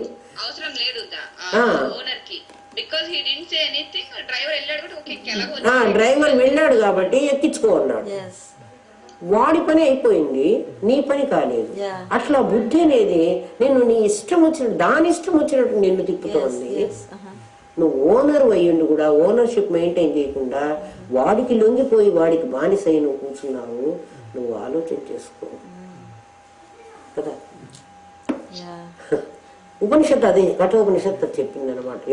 యముడు నచికేతుడికి చెప్తాడు, ఆత్మానం రథినం విద్ధి అని. నైనా నువ్వు రథికుడివి, నువ్వు సారథివి కావు. ఈ రథానికి ఓనర్వి నీవు. ఆ ఓనర్షిప్ నువ్వు గ్రహించి ఉండు. నేను ఓనర్ని కాదనుకుంటే నీ కర్మ. నీ బండి డొక్కు బండి. ఎందుకంటే డ్రైవర్ చేతిలో తిప్పిన బండి ఓనర్ చేతిలో తిప్పిన బండికి తేడా ఉంది కదా. ఓనర్ జాగ్రత్తగా చూసుకుని నడుపుకుంటాడు. కారుకి ఎక్కడ యాక్సిడెంట్ అవుతుందో, దీనికి దెబ్బ తగులుతుందేమో, డ్రైవర్ చేతిలో పెట్టుకుని నువ్వు డ్రైవర్ చేతిలో పెట్టావు. నాకు అనారోగ్యం అయిందండి, కారు అంతా డొక్కులు పడింది. మన శరీరాలన్నీ రోగాలు రావడానికి కారణం ఏమిటి? బుద్ధి మనస్సు ఇష్టం వచ్చినట్టు తిన్నాయి, ఇష్టం వచ్చినట్టు వ్యవహరించినాయి, తాగమంటే తాగినాయి, తినమంటే తిన్నాయి కదా. Yeah. ఇంద్రియాలు ఎటు పోతే అటు పంపించేసావు. 5 గుర్రాలు ఇది ఇటు ఇట్లాగితే ఇది ఇట్లాగితే ఇది ఇట్లాగితే, ఎందుకంటే బహిర్ముఖంగానే ఉన్నాయి, వాటి పని బయటికే ఉన్నాయి అన్ని ఇంద్రియాలు. Yes, yes. వాటి విషయ వాసనలు కూడా ఎదురుగా బాగా కనపడుతూ ఉన్నాయి. వాటి రూటు రెడీగా ఉంది, Yeah. పైగా డ్రైవర్ వాటికి అనుకూలంగా ఉన్నాడు I know. కదా. వాళ్ళు ఇష్టం వచ్చినట్టుగా తిరుగుతున్నారు. ఓనరు కారులో కూర్చున్నాడే కానీ, కారు ఓనరే కానీ పాపం వాటి ఇష్టం వచ్చినట్టు అవి తిప్పుతూ ఉంటే వీడు అందులో పడి చస్తూ ఉన్నాడు. అలా ఏడుస్తున్నావురా నాయన నువ్వు. Yeah.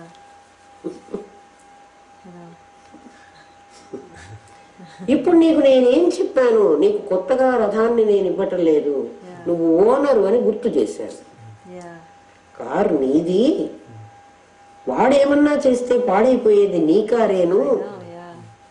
కాబట్టి డ్రైవర్ని కంట్రోల్లో పెట్టుకో అని నీకు నేను చెప్తున్నాను. గురువు చేస్తున్న పని ఏమిటి అంటే నీ ఓనర్షిప్ని గుర్తు చేస్తున్నాడు. Yes.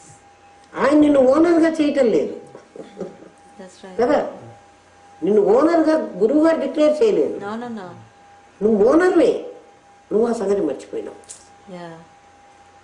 నా మనసుకి ఇట్లా అనిపించింది నేను చేసేసాను, నా బుద్ధికి ఇట్లా అనిపించింది నేను అనేసాను, నాకు తినాలనిపించింది తినేసాను,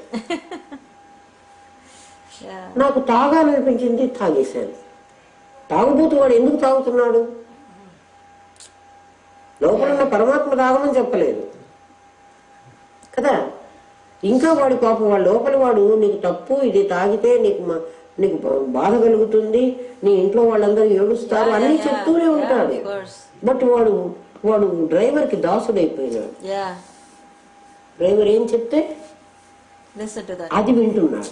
అది వింటాం కాదు, డ్రైవరే తీసుకుపోతున్నాడు. Yeah, yeah. Of course. వీడి పెద్ద కారుకు ఓనరే గాని వీడికి ఓనర్షిప్ తెలియదు. Yeah. వాడు చెప్పినట్టు వింటున్నాడు, చెబుతున్నాడు. అందుకని దృగ్రూపమైన పరబ్రహ్మము, దృగ్రూపమైన అంటే పరమాత్మ అయినటువంటి పరబ్రహ్మ దృక్ తానే, అంటే దృష్టి తనదే. ఎవరి ద్వారానో, ఇప్పుడు కన్ను చూడటం లేదు, నేను చూస్తున్నాను కన్ను ద్వారా, త్రూ ద ఐ, కన్ను ద్వారా చూస్తున్నాను. అప్పుడు కన్ను ఏమిటి? కిటికీ లాంటిది. Yes, definitely. కిటికీ వెనక నేను ఉంటేనే కిటికీలో నుంచి బయట దాన్ని నేను చూడగలను. Yes. నాకు కిటికీ చూపించింది అని అంటే ఎట్లా? No. మరి కన్ను చూసిందంటున్నావు, తప్పు కదా.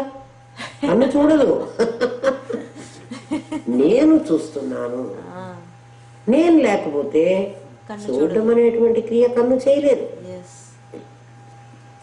అందుకని దృక్కైన నేను పరమం, శాశ్వతమైన వాణ్ణి.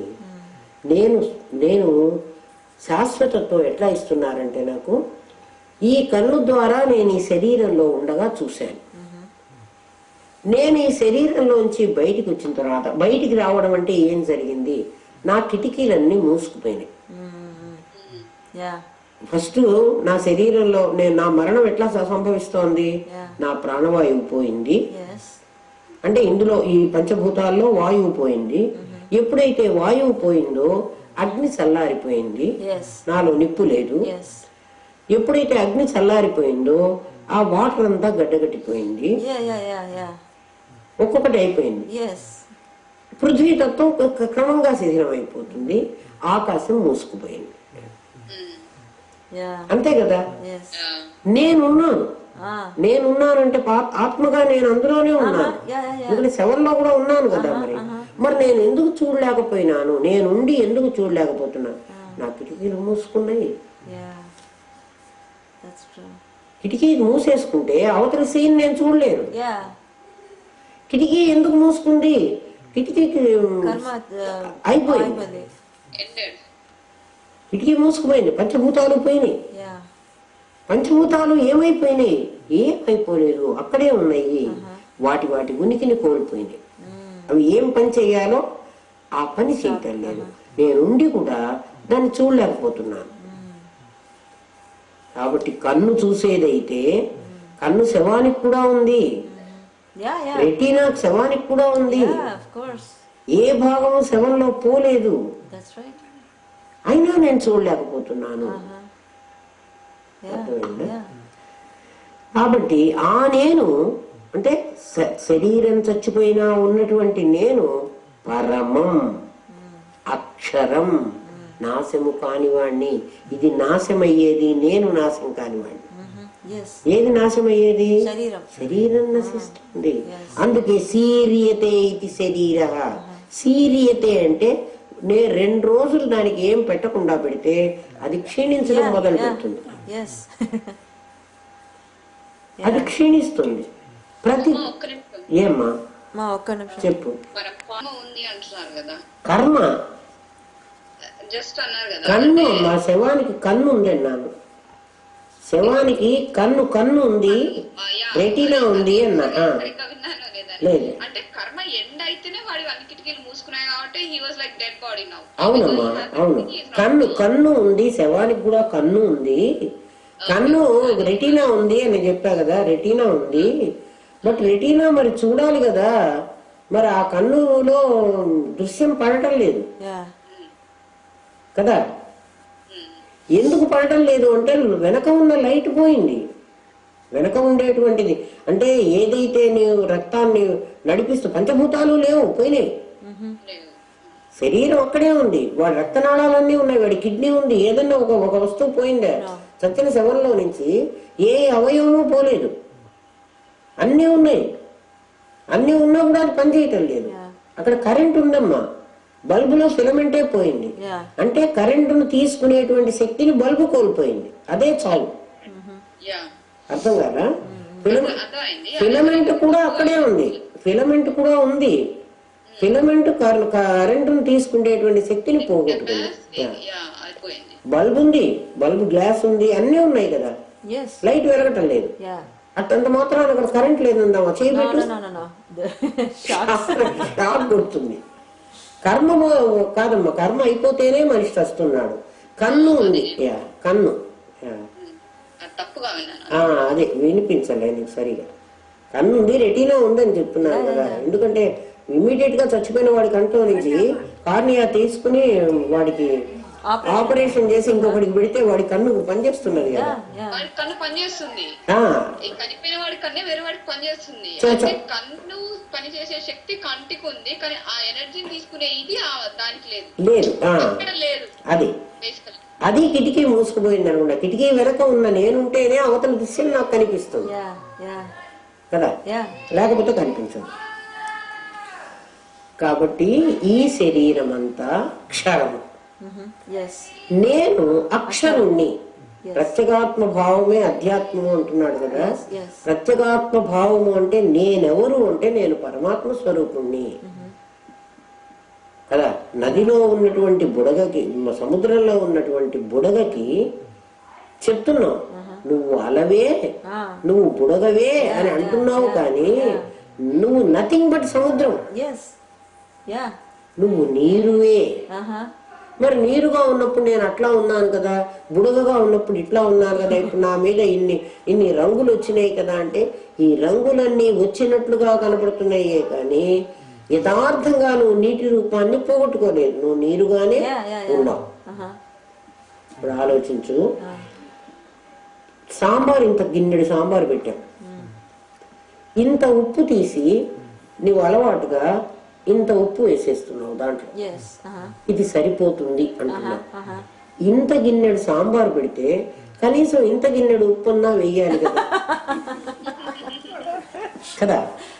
ఎందుకు నువ్వు మరి ఇంత ఉప్పే వేసేసావు?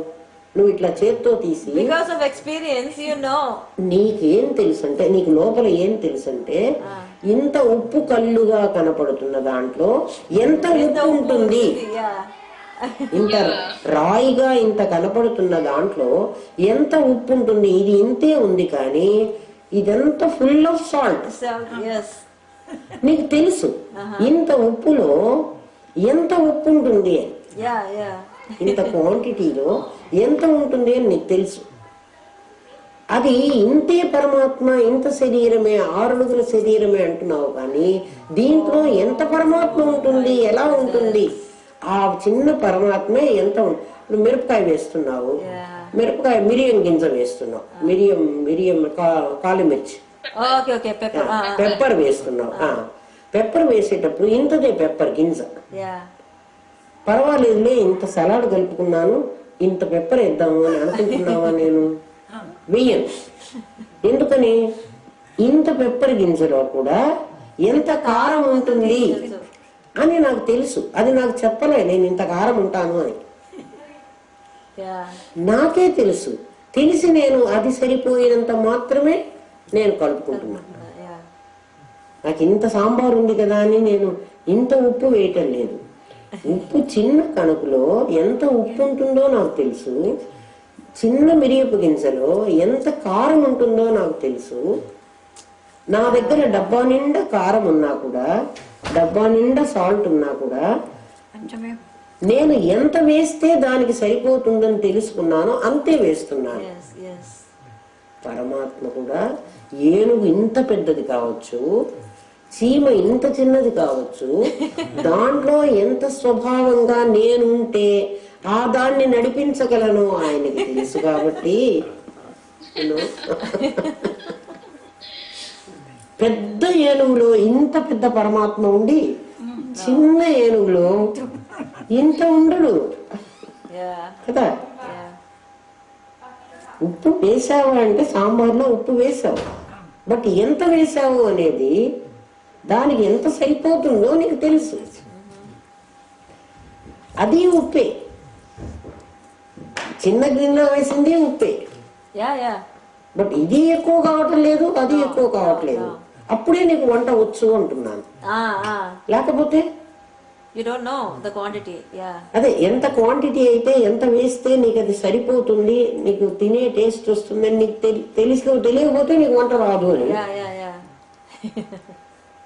పరమాత్మ ఏ కర్మని ఎంత మాత్రం అనుభవించాలో ఆ లోపల ఉన్నటువంటి దాని స్వభావము. ఉప్పుకి స్వభావము ఏమిటి? సాల్ట్నెస్. సాల్ట్నెస్ తప్ప ఇంకేం లేదు ఉప్పులో. అట్లాగే మిరియపు గింజలో కారం తప్ప ఇంకేమీ లేదు. అది తీసేస్తే షుగర్ క్యాండీలో, కాటన్ క్యాండీలో కాటన్ క్యాండీ ఉంది. కాటన్ క్యాండీ ఏమిటి? ఇంత పెద్దది కాటన్ క్యాండీ. పీచు మిఠాయి అమ్మా, కాటన్ క్యాండీ అంటే పీచు మిఠాయి. మనం ఇట్లా స్పంజిగా అదే పింక్ కలర్ లో వస్తుంది. ఇంత పెద్ద క్యాండీ ఉంటుంది పుల్లకు పెట్టి. ఎంత చక్కెర, ఇంత పంచదారే, ఇంత పంచదారే అంత పెద్దదిగా తయారైంది. చాలా లేదు దాంట్లో. దాంట్లో చక్కెర తప్ప ఇంకేమన్నా ఉందా? ఏం లేదు. ఏ పదార్థం అయితే అది తప్ప ఇంకేదీ లేదో అది దాని ప్రజ్ఞ. సాల్ట్ లో సాల్ట్నెస్ తప్ప ఇంకేం లేదు, స్వీట్ లో స్వీట్నెస్ తప్ప ఇంకేం లేదు. అట్లా కారంలో కారం తప్ప ఇంకేమీ లేదు.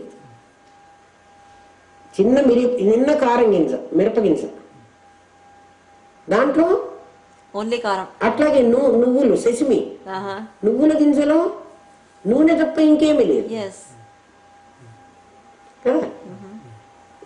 ఏ సీడ్ అయినా దాంట్లో అది తప్ప ఇంకేది ఉండదు. అదే సూక్ష్మీకరించబడి చిన్నదిగా ఉంటుంది. అది అవ్యక్తం అవుతోంది, బయటకు వస్తే వ్యక్తం అవుతుంది. అట్లా నీ లోపల పరమాత్మ అనేవాడొకడు, వాడు తప్ప ఇంకేమీ లేదు. మరి ఇదంతా కనపడుతున్నదే నీళ్ళ బుడగలో, ఆ బబుల్లో నీరు తప్ప నాకు అన్ని కనపడుతుంది. ఉన్నది నీరే, నీరు నాకు కనపడటంలా. బుడగలో ఉన్నది నీరే, నీరే లేర్లాగా వచ్చింది. దానిలో లోపల వచ్చినటువంటి ఎయిర్ వల్ల, గాలి వల్ల. ఎప్పుడైతే ఇట్లా బబుల్లాగా వచ్చిందో వెంటనే సూర్యకిరణాల కాంతి దాని మీద పడి అనేక రంగులుగా నాకు కనిపిస్తుంది. యథార్థంగా అయితే దాని లోపల రంగులు లేవు, రంగు దాని లోపలికి వెళ్ళలేదు. ఇప్పుడు రంగు ఎక్కడొచ్చింది బబుల్లో నీకు రంగు కనబడుతుంది. రంగు ఎక్కడుంది? బబుల్లో ఉందా? కాదు, నా కంటిలో ఉంది. నా కన్ను ఈ యాంగిల్లో చూసినప్పుడు ఆ రంగులన్నీ నా కంటి ద్వారా దాని మీద పడ్డాయి. దానిలో ఉన్నట్టు నాకు కనబడుతుంది. అర్థమైందా? సూర్యకిరణంలో నీకు వెబ్జిఆర్ కనబడుతుంది. సూర్యకిరణాల్లో ఇంద్రధనస్సు కనబడుతుంది. ఇంద్రధనస్సు సూర్యకిరణంలో ఉందా? సూర్యకిరణంలో ఉంటే ఇప్పుడు ఈ సూర్యకిరణంలో కూడా నాకు ఇంద్రధనస్సు కనపడాలి. కాదు కాదు, ఒక యాంగిల్లో నేను చూసినప్పుడు మాత్రమే నాకు సూర్యకిరణంలో 7 రంగులు కనపడుతున్నాయి. కాబట్టి ఆ రంగులు నా కంటిలో ఉన్నది, అక్కడ లేవు. అక్కడ ఉన్నది ఒక రే మాత్రమే. But usually with the help of water droplet only, when the sun ray falls in the water in a certain angle, అవునమ్మా, నీళ్ళ మీద పడ్డప్పుడు నీళ్లు కూడా ఇట్లా ట్రెపీజియం లాగా ఉన్నప్పుడు పడితేనే, అది 45 degrees లో పడినప్పుడే నాకు ఆ రంగులు కనపడుతున్నాయి. ఆ పడినటువంటి సమయంలో నా కన్ను, నా యాంగిల్ దృష్టి ఆ రంగులు చూపిస్తోంది. అప్పుడు కంటిలో కూడా లేదు కదమ్మా రంగు. రంగు నాకు కంటిలో లేదు, అక్కడ బుడగలో లేదు. కాబట్టి నా భ్రాంతి, నా కన్ను ఆ యాంగిల్లో చూడడం వల్ల మరి కనపడింది. నా కన్ను ఆ యాంగిల్లో చూడటం వల్ల కనపడింది. నీ కన్ను కూడా అదే యాంగిల్లో చూసింది, ఇంకోటి కన్ను అదే యాంగిల్లో చూసింది. కాబట్టి మన అందరికీ ఒకటే భ్రమ కలిగింది. పైనుంచి రెయిన్ డ్రాప్స్ పడుతున్నాయి. సరిగా నీకు ఇంద్రధనస్సు ఎప్పుడు పడుతుంది? పొద్దున 10 గంటలప్పుడు కానీ, సాయంత్రం 4 గంటలప్పుడు కానీ పడుతుంది. ఇంకో టైంలో నీకు కనిపించదు, ఎందుకంటే ఆ యాంగిల్లోనే దాని మీద పడాలి. నీటి బిందువులు కింద పడేటప్పుడు ఇక్కడేమో రౌండ్ షేప్ లో వస్తాయి, ఇక్కడేమో ట్రెపీజియం షేప్ లో వస్తాయి. ఆ డ్రాప్ మీద సూర్యకిరణం పడ్డప్పుడు పట్టకము అంటాం తెలుగులో, దాన్ని ఇంగ్లీష్ లో ఏమంటారు? టియర్ డ్రాప్ కదమ్మా, ఇట్లా షేప్ ఉండేదాన్ని పట్టకము అంటారు. ప్రిజం. ఆ ప్రిజం మీద పడ్డప్పుడు, నిన్న దాంట్లో గ్లోబ్ లో యాక్సిస్ అన్నాడు, ప్రిజం యాక్సిస్ లో నీ కన్ను చూసినప్పుడు నీకు అవి కనపడతాయి. అంతే కదా? అలా నేను వీళ్ళందరినీ కూడా అట్లా చూస్తున్నానమ్మా. నాకు అందుకు హేమ కనిపించింది, అందుకు బాలాజీ కనిపించాడు. లేకపోతే వీళ్ళు ఏం కనిపించాలి? ఏంగా కనపడాలి? నాకు పరమాత్మగా కనపడాలి.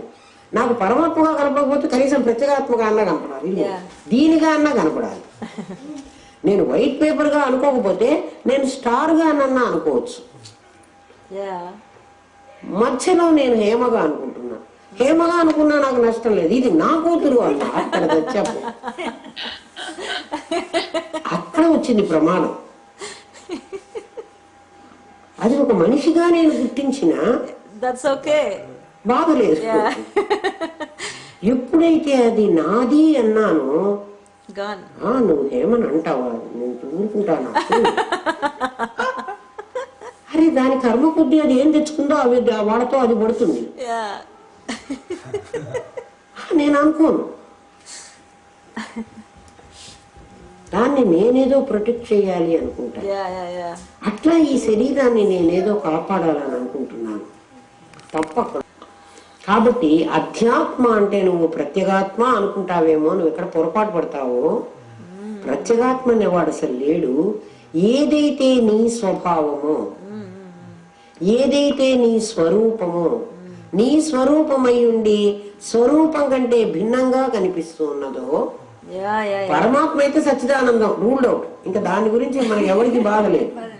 మనకు బాధ వచ్చింది శరీరంలో ఉన్నటువంటి వాడిని గురించి.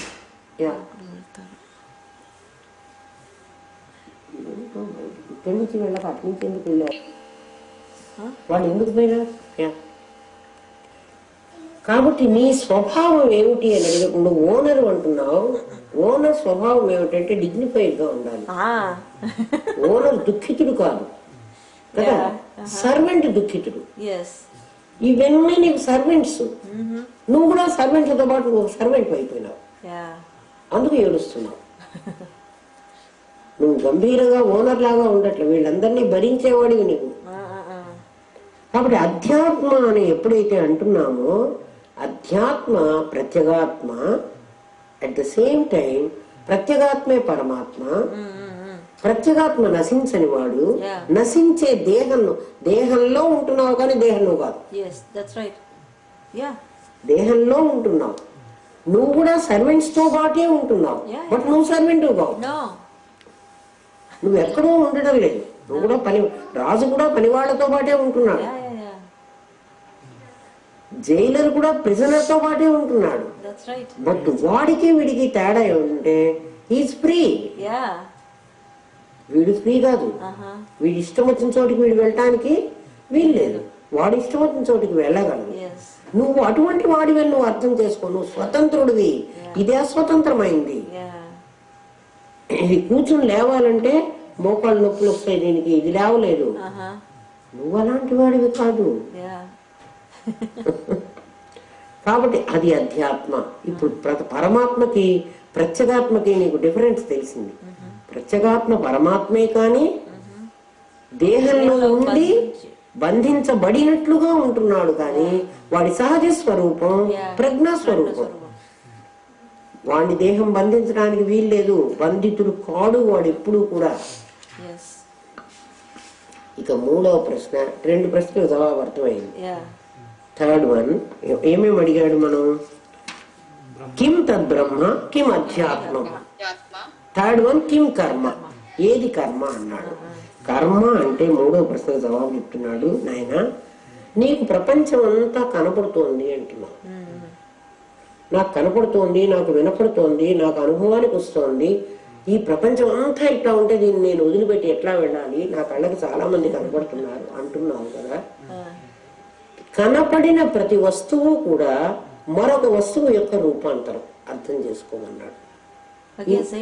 ఇంకొక వస్తువు, ఒక వస్తువు యొక్క రూపాంతరం, అనదర్ రూపం దిస్ వన్.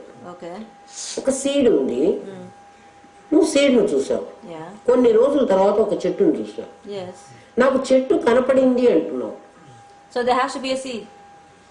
ఒక సీడ్ ఉంది, సీడ్ గా ఉన్నప్పుడు నీకు చెట్టుగా కనపడలేదు. చెట్టుగా చూస్తున్నప్పుడు సీడ్ కనపడటం లేదు. అంటే సీడ్ ఏమైపోతే చెట్టు అయింది? సీడ్ నశించి చెట్టు అయింది కదా. ఈ చెట్టు నశించి మళ్ళీ సీడ్ అవుతుంది. తండ్రి నశించి కొడుకు అవుతున్నాడు, కొడుకు మళ్ళీ తండ్రి అవుతున్నాడు. అయిన తర్వాత వీడు నశిస్తున్నాడు, ఇంకోడు కొడుకుని చేస్తున్నాడు. మళ్ళీ వాడు నశిస్తున్నాడు, వాడు తండ్రి అవుతున్నాడు. మళ్ళీ వాడు నశిస్తున్నాడు, ఇంకొకడు కొడుకు అవుతున్నాడు. అంటే ఒకడే తత్తు అవుతున్నాడు, తర్వాత ఇంకొకటి తొమ్మ అవుతున్నాడు, తర్వాత వీడే తత్తు అవుతున్నాడు, ఇంకొకటి తొమ్మ అవుతున్నాడు. అంటే ఇప్పుడు వీడు తత్తు తొమ్మ అయినాడా? ఇంకా నీకు అర్థం కావాలంటే ఉపనిషత్తు చెప్తున్న మాట ఇది. నీకు చాలా దూరంగా ఒక వస్తువు ఉంది, చాలా దగ్గరగా ఒక వస్తువు ఉంది. ఆ గోడ అంటున్నావు, ఈ స్టాండ్ అంటున్నావు. ఆ గోడ అన్నప్పుడు దట్ అయం, ఇది అంటున్నప్పుడు ఇయం, దట్ దిస్ అంటున్నావు. ఇప్పుడు నాకు ఈ పుస్తకం అని చెప్పాలి నేను. ఇప్పుడు ఆ స్టాండ్ నేను ఆ స్టాండ్ అన్నాను. ఇందాక ఆ గోడ ఉన్నప్పుడు ఇది ఈ అయింది. ఇప్పుడు ఇది బుక్ అయినప్పుడు ఇది ఆ అయింది కదా. ఈ శరీరము అన్నప్పుడు ఆ బుక్ అయింది, బుక్ ఆ అయింది. ఇది శరీరం ఈ అయింది, అంటే ఇంకా నాకు దగ్గరికి వచ్చింది. అట్లా ఆ శరీరము ఈ మనస్సు, ఆ మనస్సు ఈ బుద్ధి, ఆ బుద్ధి ఈ ఆత్మ. ఇప్పుడు ఈ ఆత్మని ఆ చేయటానికి ఇంకా వీల్లేదు. ఏదైతే ఇంకా ఆ కావడానికి వీల్లేదో అది బ్రహ్మము. ఎంత బాగా చెప్పాడో చూడు. అన్ని ఆ ఈ అవుతున్నాయి, అన్ని తత్తులు తొమ్మ అవుతున్నాయి. ఏదైతే తత్తు ఇంకా తత్తు కావడానికి, ఇది తొమ్మ ఈ తత్తు కావడానికి వీల్లేదు, అది బ్రహ్మము అన్నాడు. చెప్తుండొచ్చు, ఇక్కడ మళ్ళీ చెబుతున్నాడు. పరమాత్మ ఎన్నిసార్లు మన బుర్రలకు అర్థమయ్యేదాకా చెబుతాడమ్మా, ఆయనకు అదే పని. ఎవరికి ఏ క్షణంలో ఏది అర్థమవుతుందో Yeah. అని పాపం ఎంత మన మీద ప్రేమ చూడు. Yeah. Again and again and again. ఎంత ఎన్నిసార్లు చెప్తున్నాడు. Uh-huh. కాబట్టి కర్మ అంటే ఏమిటి అనుకుంటున్నావు అంటే నాయన, ఒక వస్తువు నశించి దాని నుంచి ఇంకొక వస్తువుని నీకు చూపిస్తోంది. ఏకకాలంలో ఒక వస్తువునే చూపిస్తోంది. Yes, yes, yes. అంతకు ముందున్న వస్తువు నశించినట్లుగా కనబడుతుంది. అది నశిస్తే ఇది రాకూడదు. Yeah, that's right. సీడ్ నశిస్తే Tree should not come. Tree రాదు. ట్రీగా వచ్చింది సీడే. Yeah. ఈ ట్రీ మళ్ళీ ఒక సీడ్ నే తయారు చేసి ఈ ట్రీ చచ్చిపోతున్నది. Yeah. ఇది చచ్చిపోయింది అనలేము, ఇట్ జస్ట్ కన్వర్టెడ్ అంతే కదమ్మా. ఈ సీడ్ చచ్చిపోతే అది చెట్టుగా అయ్యేది లేదు, దీంట్లో ఉన్నవి చెట్టుగా వచ్చినాయి మారుతున్నాయంతే. కాదమ్మా, ఇందులో నుంచి విత్తనాలు వచ్చేసినాయి. తర్వాత చెట్టే మీకు వరి ఉంది, వరి వెన్నులు వచ్చేసినాయి. తర్వాత వరి మొక్క ఏమైపోతుంది? వరి మొలకల నుంచి మళ్ళీ ఇట్ ప్రొడ్యూసింగ్ మళ్ళీ వరి ఒడ్లు వచ్చినాయి. ఒడ్లు వచ్చిన తర్వాత వరి మొక్క ఏమైంది? ఒడ్లు వచ్చేసిన తర్వాత Wari moka means? నోనో అమ్మా, ఇప్పుడు మొక్క వచ్చింది కదా, వడ్లు నాటాము, వరి మొక్క వచ్చింది, మళ్ళీ అది వెన్నొచ్చి ఒడ్లు వచ్చినాయి. తర్వాత ఇది గడ్డి అయిపోతున్నది కదా, ఇది ఇంకా లేదు కదా. ఆ గింజ వచ్చిన తర్వాత ఇది ఇంకా గ్రాస్ అయిపోతుంది కదా. నువ్వు మామిడి చెట్టుని అది తీసుకుని మామిడి పండు కాసాక మామిడి చెట్టు ఉంటుంది అంటున్నావు. ఒక క్రాప్ అయిపోయి కాయలు కాసిన తర్వాత ఆ చెట్టు ఏమైపోతుంది? గడ్డి గ్రాస్ అయిపోతుంది కదా. కాబట్టి చెట్టు పోయింది కదా. చెట్టు పోలేదు, చెట్టు గింజల్ని ప్రొడ్యూస్ చేసింది కాబట్టి చెట్టు గింజగా ఇంకా అక్కడే ఉంది. చెట్టుగా నీకు కనిపించిన రూపం పోయింది. ఎందుకు చెట్టుగా ఉన్నదన్నాను? ఈ వడ్ల గింజ మళ్ళీ వేస్తే, ఈ సీడ్ ను మళ్ళీ నేను వడ్లు నాటితే మళ్ళీ వరి మొక్క వస్తున్నది. సేమ్ అటువంటి మొక్కే వస్తుంది. కాబట్టి ఆ మొక్క నాకు కనపడకుండా పోయిందే కానీ దాని తాలూకు ప్రజ్ఞ ఇంకా ఆ మొక్కను దాచిపెట్టే పోయింది. అర్థం కాలే? నీకు అర్థమైందా? ఇది కర్మ అన్నాడు. అంటే కర్మ జరుగుతున్నది అంటే ఒక వస్తువు, ఒక పదార్థం ఒక రూపాన్ని మారి ఇంకొక రూపంగా నీకు కనపడుతున్నప్పుడు ఈ రూపం నశించిందని చెబుతున్నావు. ఆ రూపం కూడా నశించి ఇంకో రూపంగా మారుతున్నది. అది పోయి ఇంకొకటిగా మారుతోంది. దానిలో ఉండేటువంటి పదార్థం నశించటం లేదు, బాహ్య రూపం మాత్రం నశిస్తోంది. అది కర్మ అన్నాడు. ఇంకొకటి క్రియేట్ అవ్వడానికి కర్మ. నువ్వు ఇంకా నెక్స్ట్ కర్మకి మళ్ళీ సెట్ చేసి పెట్టుకుంటావా? ఇప్పుడు నీవు ఉన్నావు, ఇప్పుడు ఈ శరీరం ఉంది, ఈ శరీరంతో ఓ కర్మను అనుభవిస్తున్నావు కదా, ఇంకొక కర్మని చేస్తున్నావు. ఈ కర్మను అనుభవిస్తున్న శరీరం మళ్ళీ చచ్చిపోయి ఆ కర్మ ఇంకా మళ్ళీ ఉంటున్నది. ఆ కర్మ మళ్ళీ అనుభవిస్తున్నావు. కాబట్టి ఈ జరగడాన్ని కర్మ అంటున్నాను నేను అంటున్నాను. ఏదైతే నెక్స్ట్ మళ్ళీ నీకు వాసనని క్రియేట్ చేయదు, అది కర్మ కాదు. అది కర్మ కాదు. అది ఏదైతే నీకు వాసన క్రియేట్ కాదో అది కర్మ కాదు. అది మొన్ననే పాఠంలో చెప్పాడు. ఏం చెప్పాడు? ఏ వస్తువు చూసినా నీకు అలాంటిది కావాలనేటువంటి కోరిక కలుగుతోంది, ఆ వస్తువు కావాలి. ఒకప్పుడు బాలాజీ కూడా అడిగాడు ఈ ప్రశ్న, గుర్తుందో లేదో. అన్ని కోరికలు తప్పైనప్పుడు నాకు ఆత్మ తెలియాలనే కోరిక తప్పు కాదా అన్నాడు. అది కూడా వాసన. ఒకప్పుడు అడిగావు, నీకు అది ఆ కోరిక తప్పు కాదు, ఆ కోరిక నీకు ఉండొచ్చు అని చెప్పాడు. అది ఎందుకు ఉండొచ్చో ఇవాళ చెబుతున్నాడు. ఎందుకు చెప్తున్నాడంటే ఏ వస్తువు చూసినా అది నీకంటే భిన్నంగా ఉంది కాబట్టి అది నువ్వు నాకు కావాలి అని అంటున్నావు. అది వాసనే నీకు ఆ వస్తువును లభ్యం చేయడం కోసం మళ్ళీ జన్మం తీసుకెళ్తావు. అద్దం చూసినప్పుడు నువ్వు అద్దం కావాలి అని అంటాం లేదు. అద్దంలో నిన్ను నీవే చూసుకుంటున్నావు కాబట్టి నీకు వాసన క్రియేట్ కావటం లేదు.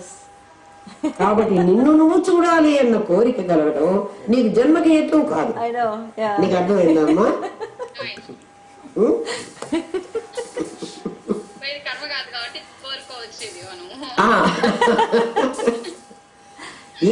కర్మ కాదు, కిం కర్మ అని అడిగాడు కదా, కర్మ ఏమిటి?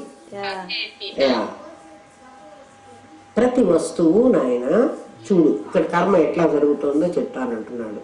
సముద్రం నీరుగా ఉంది. సూర్యరశ్మికి ఆ నీరంతా ఆవిరైపోయింది. అంటే ఆ నీరే కదా ఇప్పుడు మేఘాలుగా వెళ్ళింది. మేఘం అంటున్నావు కానీ మేఘం ఏమిటి? వాటరే. ఎలా నీకు అక్కడికి నీళ్లు వచ్చినాయి? సూర్యుడు వేడి చేసి ఆ నీళ్ల రూపాన్ని పోగొట్టి ఆవిరి రూపాన్ని పొందించాడు. ఆవిరి రూపం ఆవిరికి సహజంగా తేలిక స్వభావం కాబట్టి ఆవిరి అప్పర్ పోర్షన్ కి వెళ్ళిపోయింది, పైకి వెళ్ళింది. పైకి వెళ్ళి మళ్ళీ గాలి తగిలింది. గాలి తగిలి ఆవిరి రూపం పోయి మళ్ళీ నీటి రూపం ధరించింది. ఇప్పుడు సూర్యుని వేడికి సముద్రపు నీరు ఆవిరై ఆకాశంలోకి పోవడము, ఆకాశంలో నుంచి వర్షంగా రావడము ఒక కర్మ అంటున్నాం కదా. ఇక్కడ ఏం జరిగింది ఆలోచించు. ఏం జరగలే, నీళ్లుగానే ఉన్నాయి. ఫామ్ మారింది కానీ ఫామ్ మారినప్పుడు కూడా నీళ్లుగానే ఉన్నాయి కదా. అది నీకు కనపడడంలో అది డిఫరెంట్ ఫామ్ అంటున్నావు. మేఘంలో కూడా నీరే ఉంది, సముద్రంలో నీరే ఉంది, మేఘంలో నీరే ఉంది. సూర్యుడు ఇలా పట్టుకుపోయి తోడుకుపోయి అది ఎక్కడ పెట్టలేదు. సూర్యుడు జస్ట్ ప్రకాశిస్తున్నాడు. సూర్యకాంతికి ఈ పని తనకు తానే జరిగింది. గాలి కూడా దీన్ని ఏం టచ్ చేయలేదు. గాలి ఎక్కడ ప్రెషర్ తక్కువ ఉందో ఆ ప్రెషర్ దగ్గరికి తన్ని తను అడ్జస్ట్ చేసుకుంటాడు. ఎందుకంటే నీళ్లు సమంగా ఉండాలి కదా, అట్లా గాలి కూడా సమంగా ఉండాలి. ఇక్కడ ఒక చోట గుంట, ఒక చోట మిట్ట ఉండకూడదు.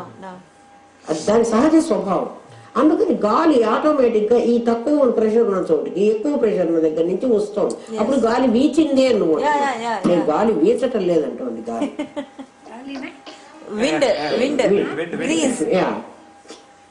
నేను వీచటం లేదు. ఇప్పుడు నాకు ఇటువైపు నొప్పిగా ఉంది, నేను ఇట్లా అడ్జస్ట్ అయి కూర్చుంటున్నాను.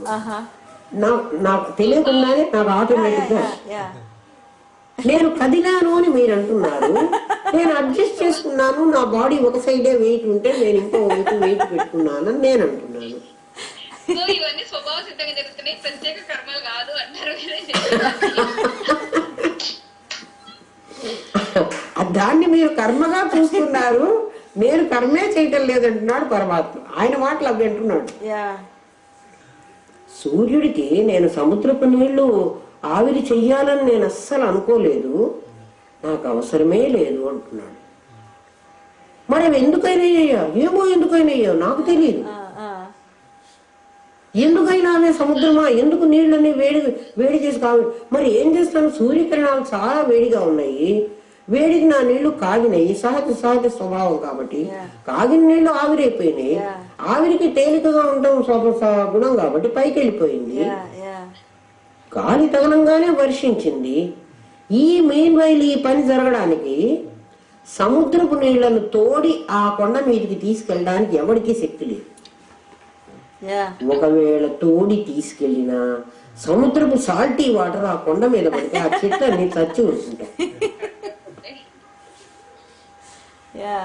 ఇది అక్కడికి పోయి అక్కడ వర్షించి ఆ వర్షం అట్లా సూర్యరశ్మికి భూమి అంతా వేడికి పగిలిపోయింది.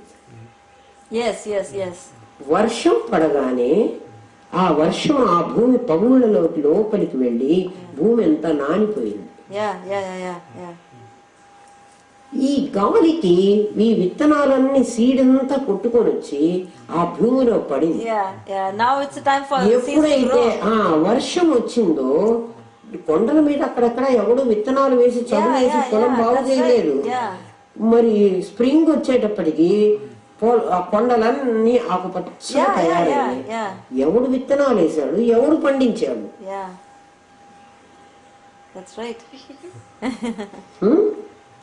దేవుడు ఏమన్నా వేశాడా, విత్తనాలు వేసి నీళ్లు చల్లాడా? ఇది క్రియ. అట్లా సృష్టి జరిగిందయ్యా. ఇది సృష్టి ఎందో నేను కూర్చొని ఏదో చేసినట్టు జీసస్ క్రైస్ట్ సముద్రాలు సృష్టించాట, కొండలు సృష్టించాట, రోజు ఒకటి సృష్టించి పాపం అలసిపోయి 8వ రోజు రెస్ట్ తీసుకున్నాడు. పరమాత్మ ఇక్కడ ఆయన నేను చేశానని ఆయన మీద వేసుకుంటున్నాడు. ఈయనైతే నేను అసలు ఏం చేయలేదు అంటున్నాడు. నిష్క్రియం, నిరాకారం, నిరాధారం, నిష్క్రియం, ప్రాణ సంయుతం. ప్రాణం ఉంది, నేనేం పని చేయను. ప్రాణం ఉంది, నేనేం తినను.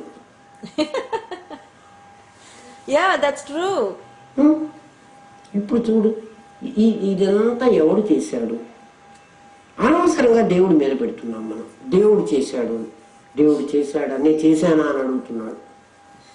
నాకు అసలు సంబంధమే లేదు. నువ్వేమో అన్ని నేను చేశానని నేనెత్తి తీసుకుంటున్నావు. పాపోహం పాపకర్మ అన్ని చేసిన ఆయన నేనేం చేయలేదంటున్నాడు కదా.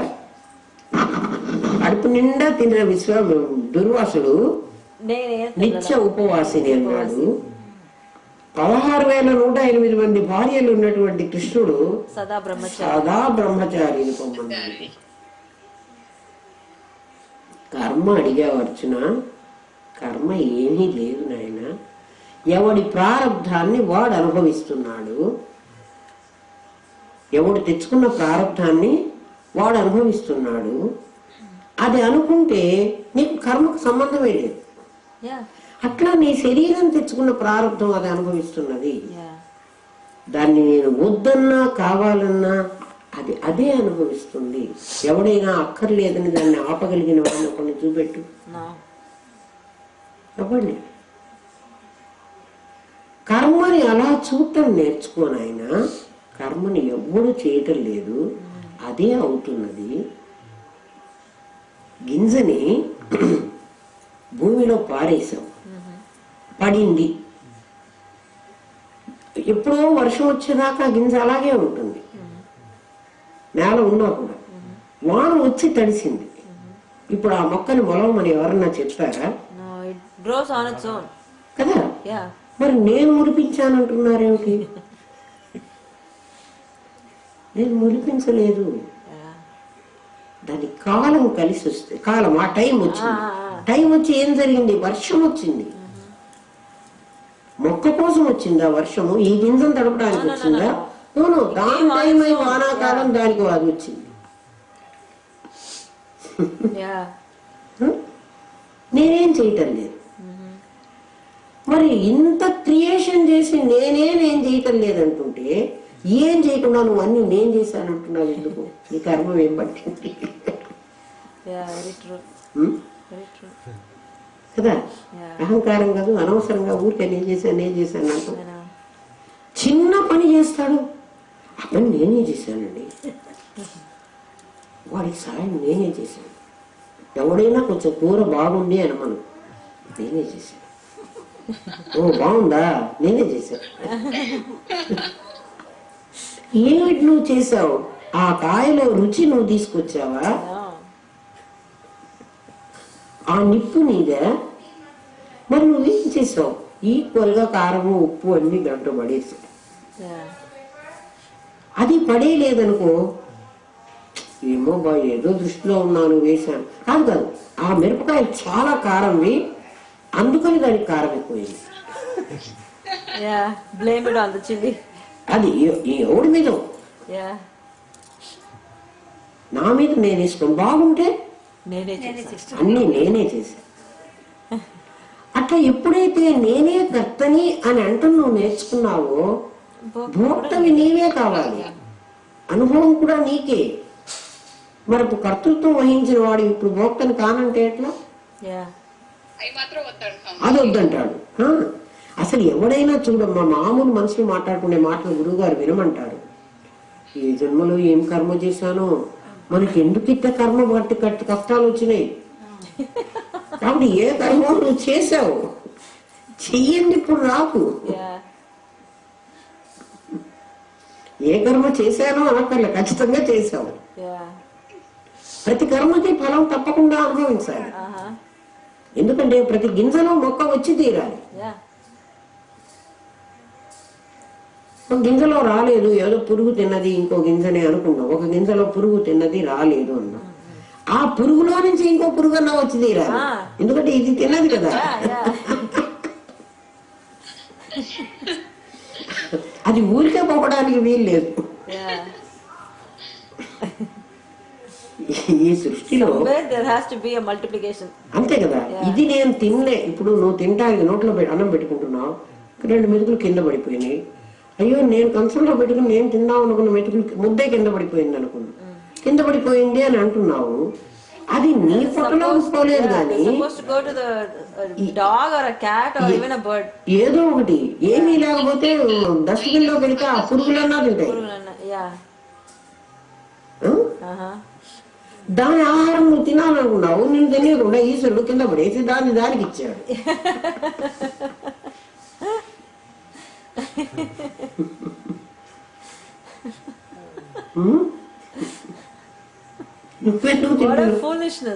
దాన్ని నువ్వు తింటానంటున్నావు. అసలు సంపద కూడా నీది లేకుండా తీసుకుంటున్నది పరమాత్మ. ఎందుకు అంటే ఎవరితో నువ్వు తీసుకుందాం అనుకుంటున్నావు, అది వాడికి చెందాల్సింది వాడికి చెందింది, నీకెందుకు బాధ? అసలు నీ మీద నీకు ఓనర్షిప్ ఉండాలంటే నువ్వు వేరే వాటి మీద ఓనర్షిప్ కావాలంటావు. నీ ఓనర్షిప్ నీకు అక్కర్లే. అంత పిచ్చివాడివి కదా. కాబట్టి కర్మ అంటే ఇది నాయన. అప్పుడు కర్మ ఏమవుతుంది? సర్వకర్మ సచ్చిదానందమే అవుతుంది. అన్ని కర్మలు కూడా భగవంతుడి స్వరూపమే అవుతాయి. ఎందుకని? కర్మ భగవంతుల్లో నుంచే పుట్టింది, కర్మ భగవంతుల్లోనే లయం అవుతుంది, ఇంకెక్కడో పోవడం లేదు. అన్ని ఈ ప్రకృతిలోనే ఉంటున్నాయమ్మా, అన్ని ప్రకృతిలోనే లయం అవుతున్నాయి. ఈ నీళ్లు చూడు, ఈ నీళ్లు కంటుందా? ఏం జరుగుతోందంటే త్యాగం వల్ల క్రియ జరుగుతోంది. అంటే సీడు తన రూపాన్ని త్యాగం చేస్తోంది, మొక్కను పుట్టిస్తోంది. మొక్క తన రూపం త్యాగం చేసి మళ్ళీ సీడ్ను పుట్టిస్తోంది.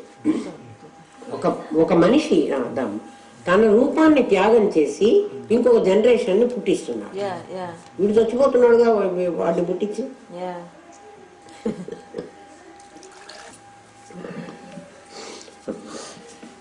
కిం కర్మ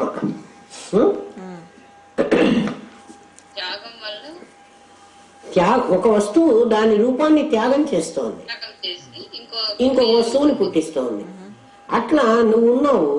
తేలుంది, తన మాతృత్వం కోసం అని తన్ని తాను త్యాగం చేసుకుంటుంది. తేలు చచ్చిపోతేనే దాని గుడ్లన్నీ పిల్లలు పుడతాయి. మొత్తం డెలివరీలో చచ్చిపోతుంది అంతే. దాని పొట్ట చితికి అవన్నీ బయటకు వస్తాయి, ఇన్ని పిల్లలు. అది చచ్చిపోవాలి, అది ఒకటే లైఫ్ దానికి, ఇంకా అది ఉండడానికి వీల్లేదు. మళ్ళీ ఈ పిల్లలన్నీ అట్లనే వస్తాయి, మళ్ళీ అవి కూడా అట్లే కాన్పోయి చచ్చిపోతాయి. వాటికి అదే పని, దాని రూపాన్ని పోగొట్టుకుంటాను.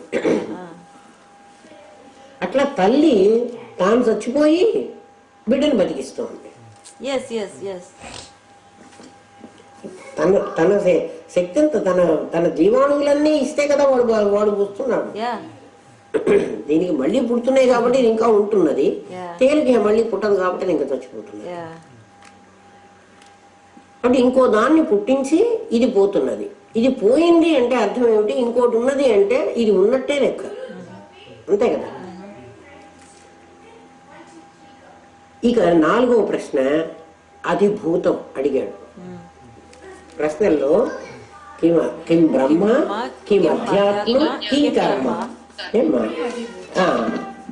కిం కర్మ పురుషోత్తమ, అధిభూతం చ కిం ప్రోక్తం అధిదైవతం. అధిభూతం అధిదైవతం అని ఇంకా రెండింటి అడిగాడు. అవి ఏమిటి అని. అధిభూతం క్షరోభావ పురుషశ్చ అధిదైవతం అధి యజ్ఞో అహమేవ అత్ర దేహే దేహభృతాం వర శ్రేష్ఠుడా. దేహభృతాం దేహాన్ని ధరించినవాడా. దేహాన్ని ధరించినవాడా అంటే ఎర్ర చొక్కా వేసుకున్న పిల్ల అని అర్థం. రెడ్ షర్ట్ వేసుకున్న అమ్మాయి అని అంటున్నాడు. ఓహో, అంటే అర్థం ఏమిటి? నీ పేరు నాకు తెలియదు, నువ్వెవరో నాకు తెలియదు, నిన్ను నేను స్పెసిఫిక్ గా చెప్పాలి. సో ఏమని చెప్తాను నేను? call you by the clothes you are wearing. అది అందుకని అర్జునుడు అంటున్నాడు దేహభృతాం వరా అంటున్నాడు. தேகபிருத்தாம்பரானா இப்போ எனக்கு வந்து உங்க பேர் தெரியல.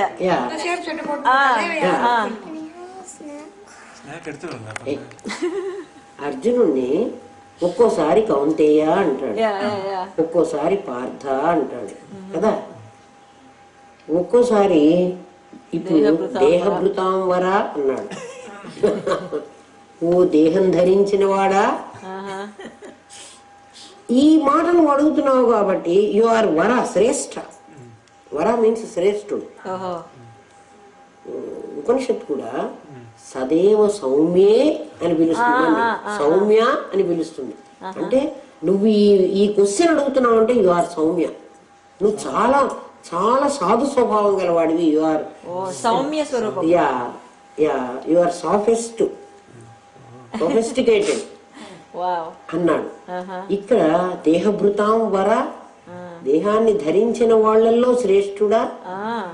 ఇంకొక సెన్స్ కూడా ఏమిటంటే దేహాన్ని ధరించింది అనేక ప్రాణులు.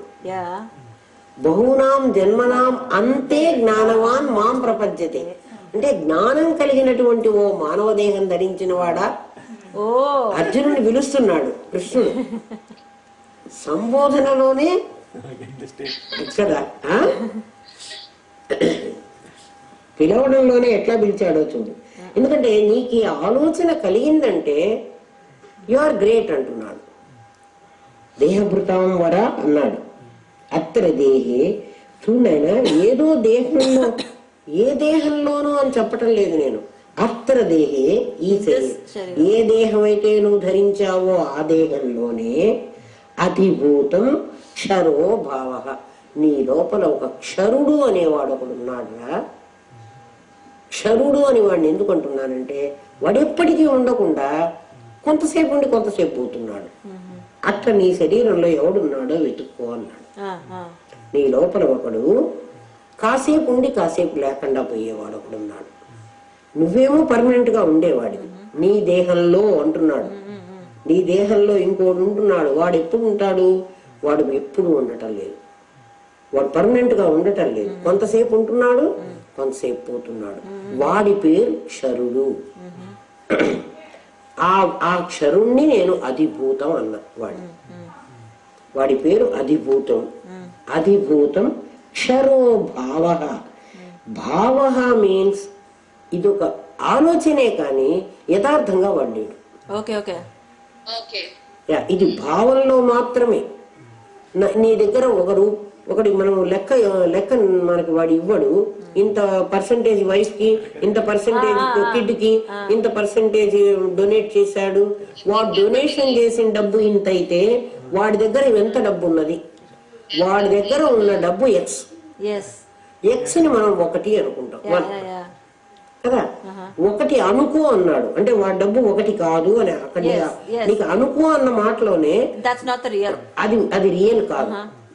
నువ్వు సాల్వ్ చేసుకోవడం కోసం నీకు అనుకుంటున్నావు. సాల్వ్ అయితే నీకు వాడి ఫిగర్ తెలుస్తుంది, వాడెవడో తెలుస్తుంది. மேத்ஸ்ல வந்து क्वेश्चंस கேக்குறா இல்லையா இந்த மாதிரி word problem. A man is donating so much and then he is giving someone for them for இப்போ வந்து how will you solve the problem? You first what you do is x is equal to $1 அப்படினு போட்டேன்னா slowly you add one by one, you go one step after other, one step after, and then finally you figure out the full amount how much he had in total.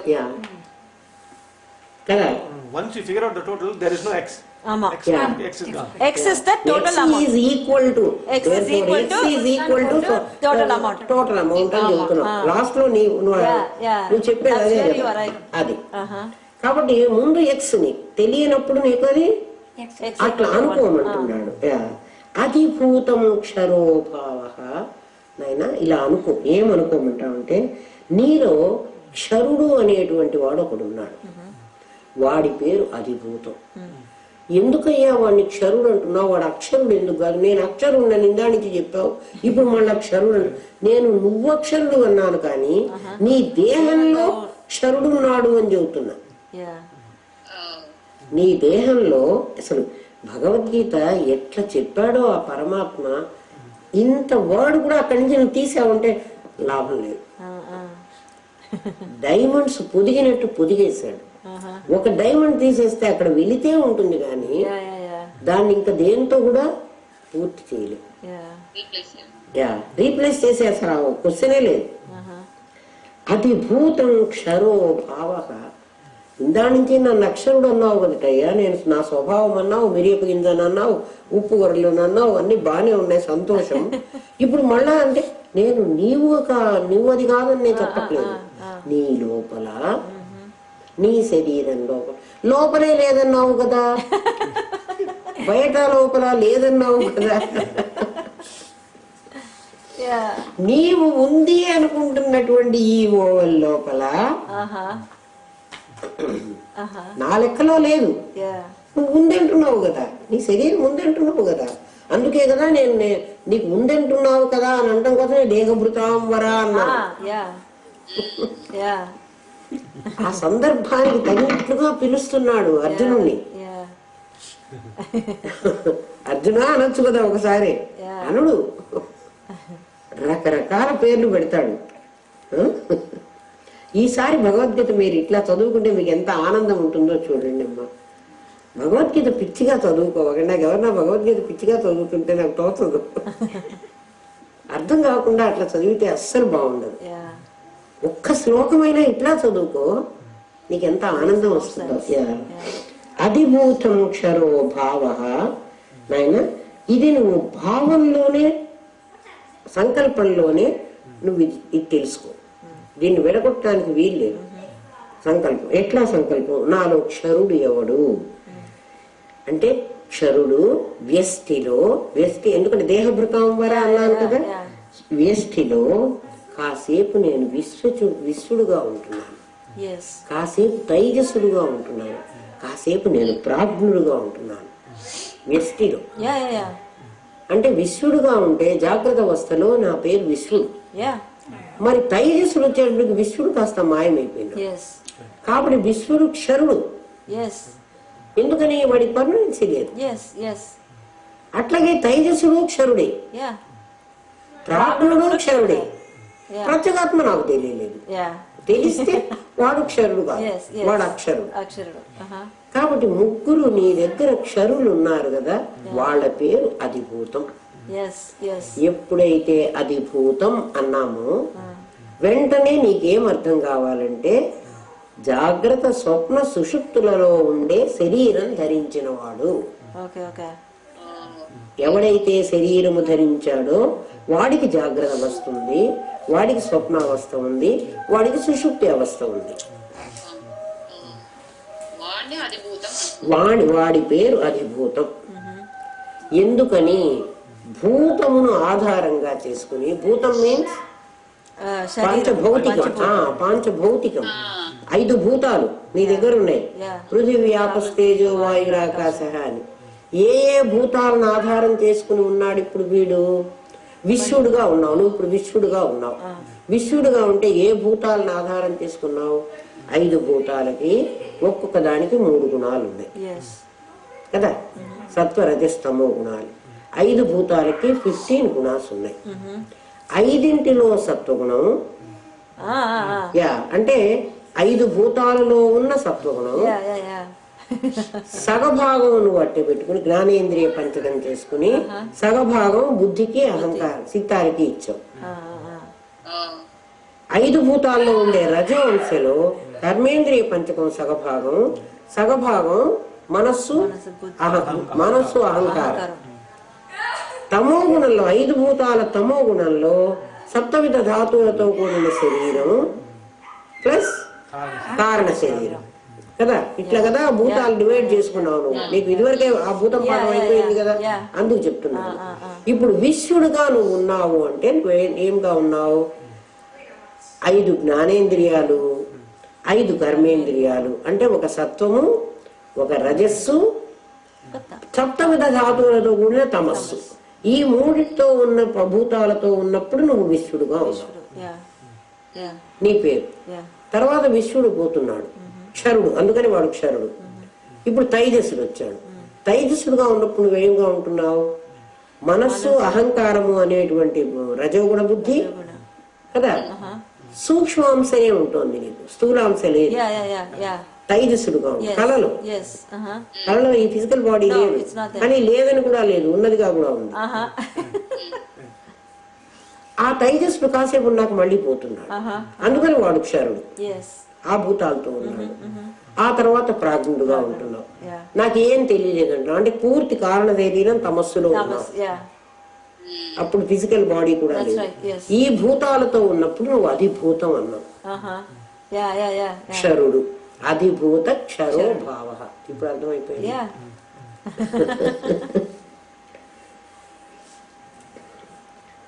పురుషశ్చ అధిదైవతం. పురుషుడు అంటే జీవుడు అని అర్థం. పురుషుడు అన్న పదం ఎప్పుడు కూడా జీవుడు. అది దైవతం. అది దైవతం ఎవరు అంటే ఇప్పుడు నువ్వెంత వ్యష్టిగా తీసుకుంటే విశ్వ తైజస ప్రాజ్ఞ అనేవాడు వ్యష్టి.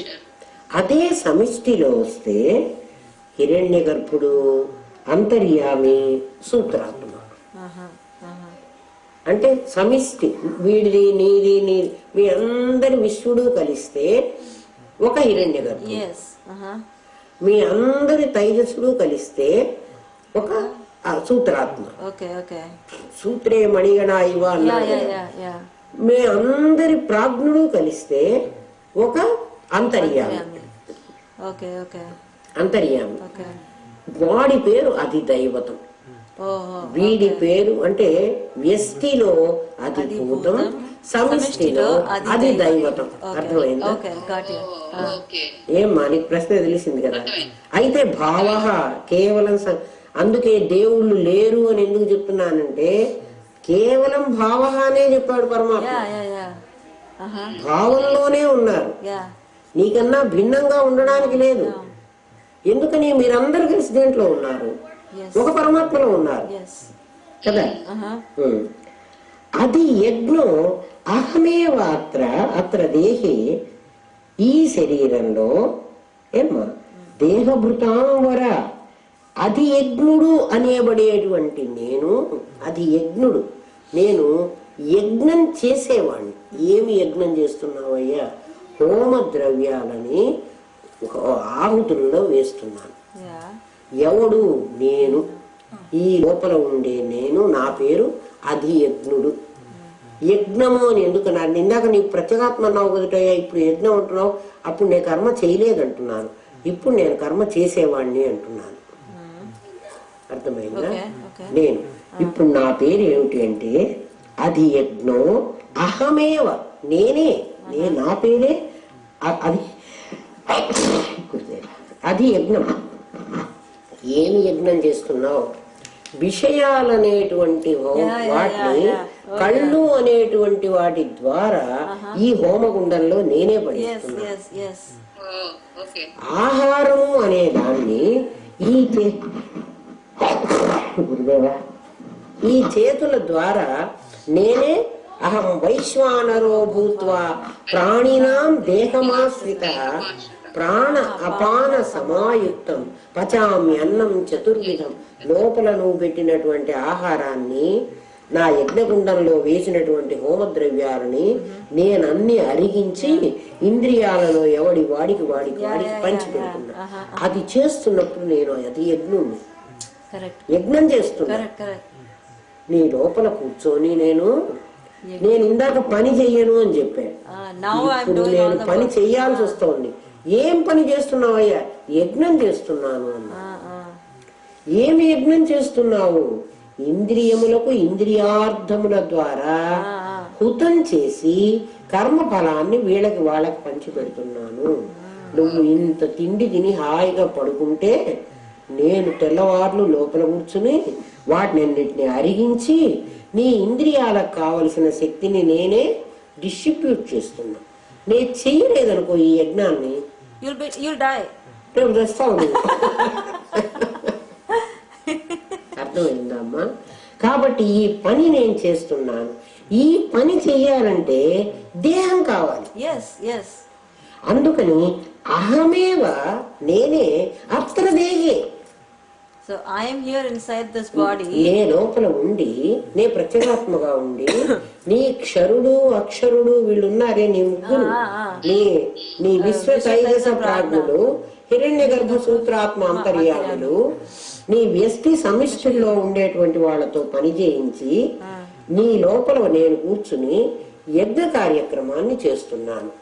అత్ర దేహే, ఏ దేహంలో? వాడి దేహంలో కాదు, ఎవడి దేహం వాడి దేహమే. అత్ర దేహే అంటే ఈ దేహంలోనే. ఏ దేహంలో? దేహభృతాంబరా, దేహాన్ని ధరించిన వాడా అర్జున, నీ శరీరంలో. ఎంత బాగా చెప్పాడో చూడు. అధిభూతం చెప్పాడు, అది దైవతం చెప్పాడు, అది యజ్ఞం చెప్పాడు. 6 క్వశ్చన్లకు జవాబు చెప్పాడు. 7వ క్వశ్చన్కి రేపు చెప్తాను. ఏం చెప్పాడు? ప్రయాణ కాలంలో నిన్ను ఎట్లా తెలుసుకోవాలి. 6 క్వశ్చన్లకు జవాబు తెలిసింది కదమ్మా. ఎక్కడో కాదు, ఎవరి దగ్గరో కాదు, నువ్వు చచ్చిపోయిన తర్వాత తెలుసుకునేది కాదు, ఇక్కడే. ఇప్పుడు నీ శరీరంలో నువ్వు క్వశ్చన్ వేసుకో, ఎవరు అది యజ్ఞం చేస్తున్నాడు? నువ్వు అన్నం తింటూ ఈ అన్నం ఎవరు తింటున్నారు? తిన్నవాడు ఏం చేస్తున్నాడు? రుచి రుచిగా ఉండి నాలుకకి ఉప్పు తక్కువైంది, కారం తక్కువైంది మింగడం కాదు. మింగుతున్నప్పుడు ఈ ఆలోచించేది, ఇప్పుడు విశ్వడుగా ఉన్నానా, ఇప్పుడు తైజసుడుగా ఉన్నానా, ప్రాజ్ఞుడుగా ఉన్నానా? ఒకవేళ విశ్వడుగా, మాది అయిపోయింది ఎప్పుడే అనిపించింది అనుకో, అంటే ఇప్పుడు విశ్వడుగా మాట్లాడుతున్నానా? విశ్వడు పర్మనెంట్ కాదు కదా, నేను అక్షరుణ్ణి కదా, ఇది క్షరం కదా అని నువ్వు తెలిస్తే ఆ ఫోర్స్నెస్ తగ్గుతుంది. నువ్వు ఎందుకు తెలుసుకోవడం వల్ల నీకు లాభం ఏమిటి? నువ్వు అక్షరుడివి అని తెలిస్తే క్షరుడితో నువ్వు కాంటాక్ట్ పెట్టుకోవు. కాబట్టి నువ్వు విశ్వడివి, తైజసుడివి, ప్రాజ్ఞుడివి కాదని చెబుతున్నాడు. నీ లోపల వాళ్ళు ఉన్నారని చెబుతున్నాడు. అట్లా ఉన్న వాళ్ళని నేను అధిభూతం అంటున్నాను అంటున్నాడు. ఎందుకని వాళ్ళని అధిభూతం అన్నాడో కూడా చెప్పాడు. పంచభూతాలతోనే వాళ్ళు ఉంటున్నారు. వాళ్ళకి దేవుళ్ళు ఎవరు? వాళ్ళు చిన్నవాళ్ళు అయితే వాళ్ళకి పెద్దవాళ్ళు ఎవరు అంటే వీళ్ళు పెద్దవాళ్ళు.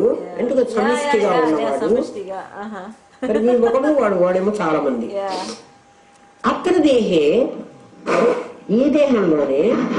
ఏ దేహంలో? నీ దేహంలోనే. దేహభృతాంబర, నీ దేహంలో ఉండి అది యజ్ఞం చేస్తున్న వాడిని నేను. మళ్ళీ నేను ప్రత్యేగాత్మగా ఏ కర్మ చేయటం లేదు అని చెప్పాడు. అర్థమైందా? రేపు చెప్పుకుందాం. 4th శ్లోకం అయిపోయింది.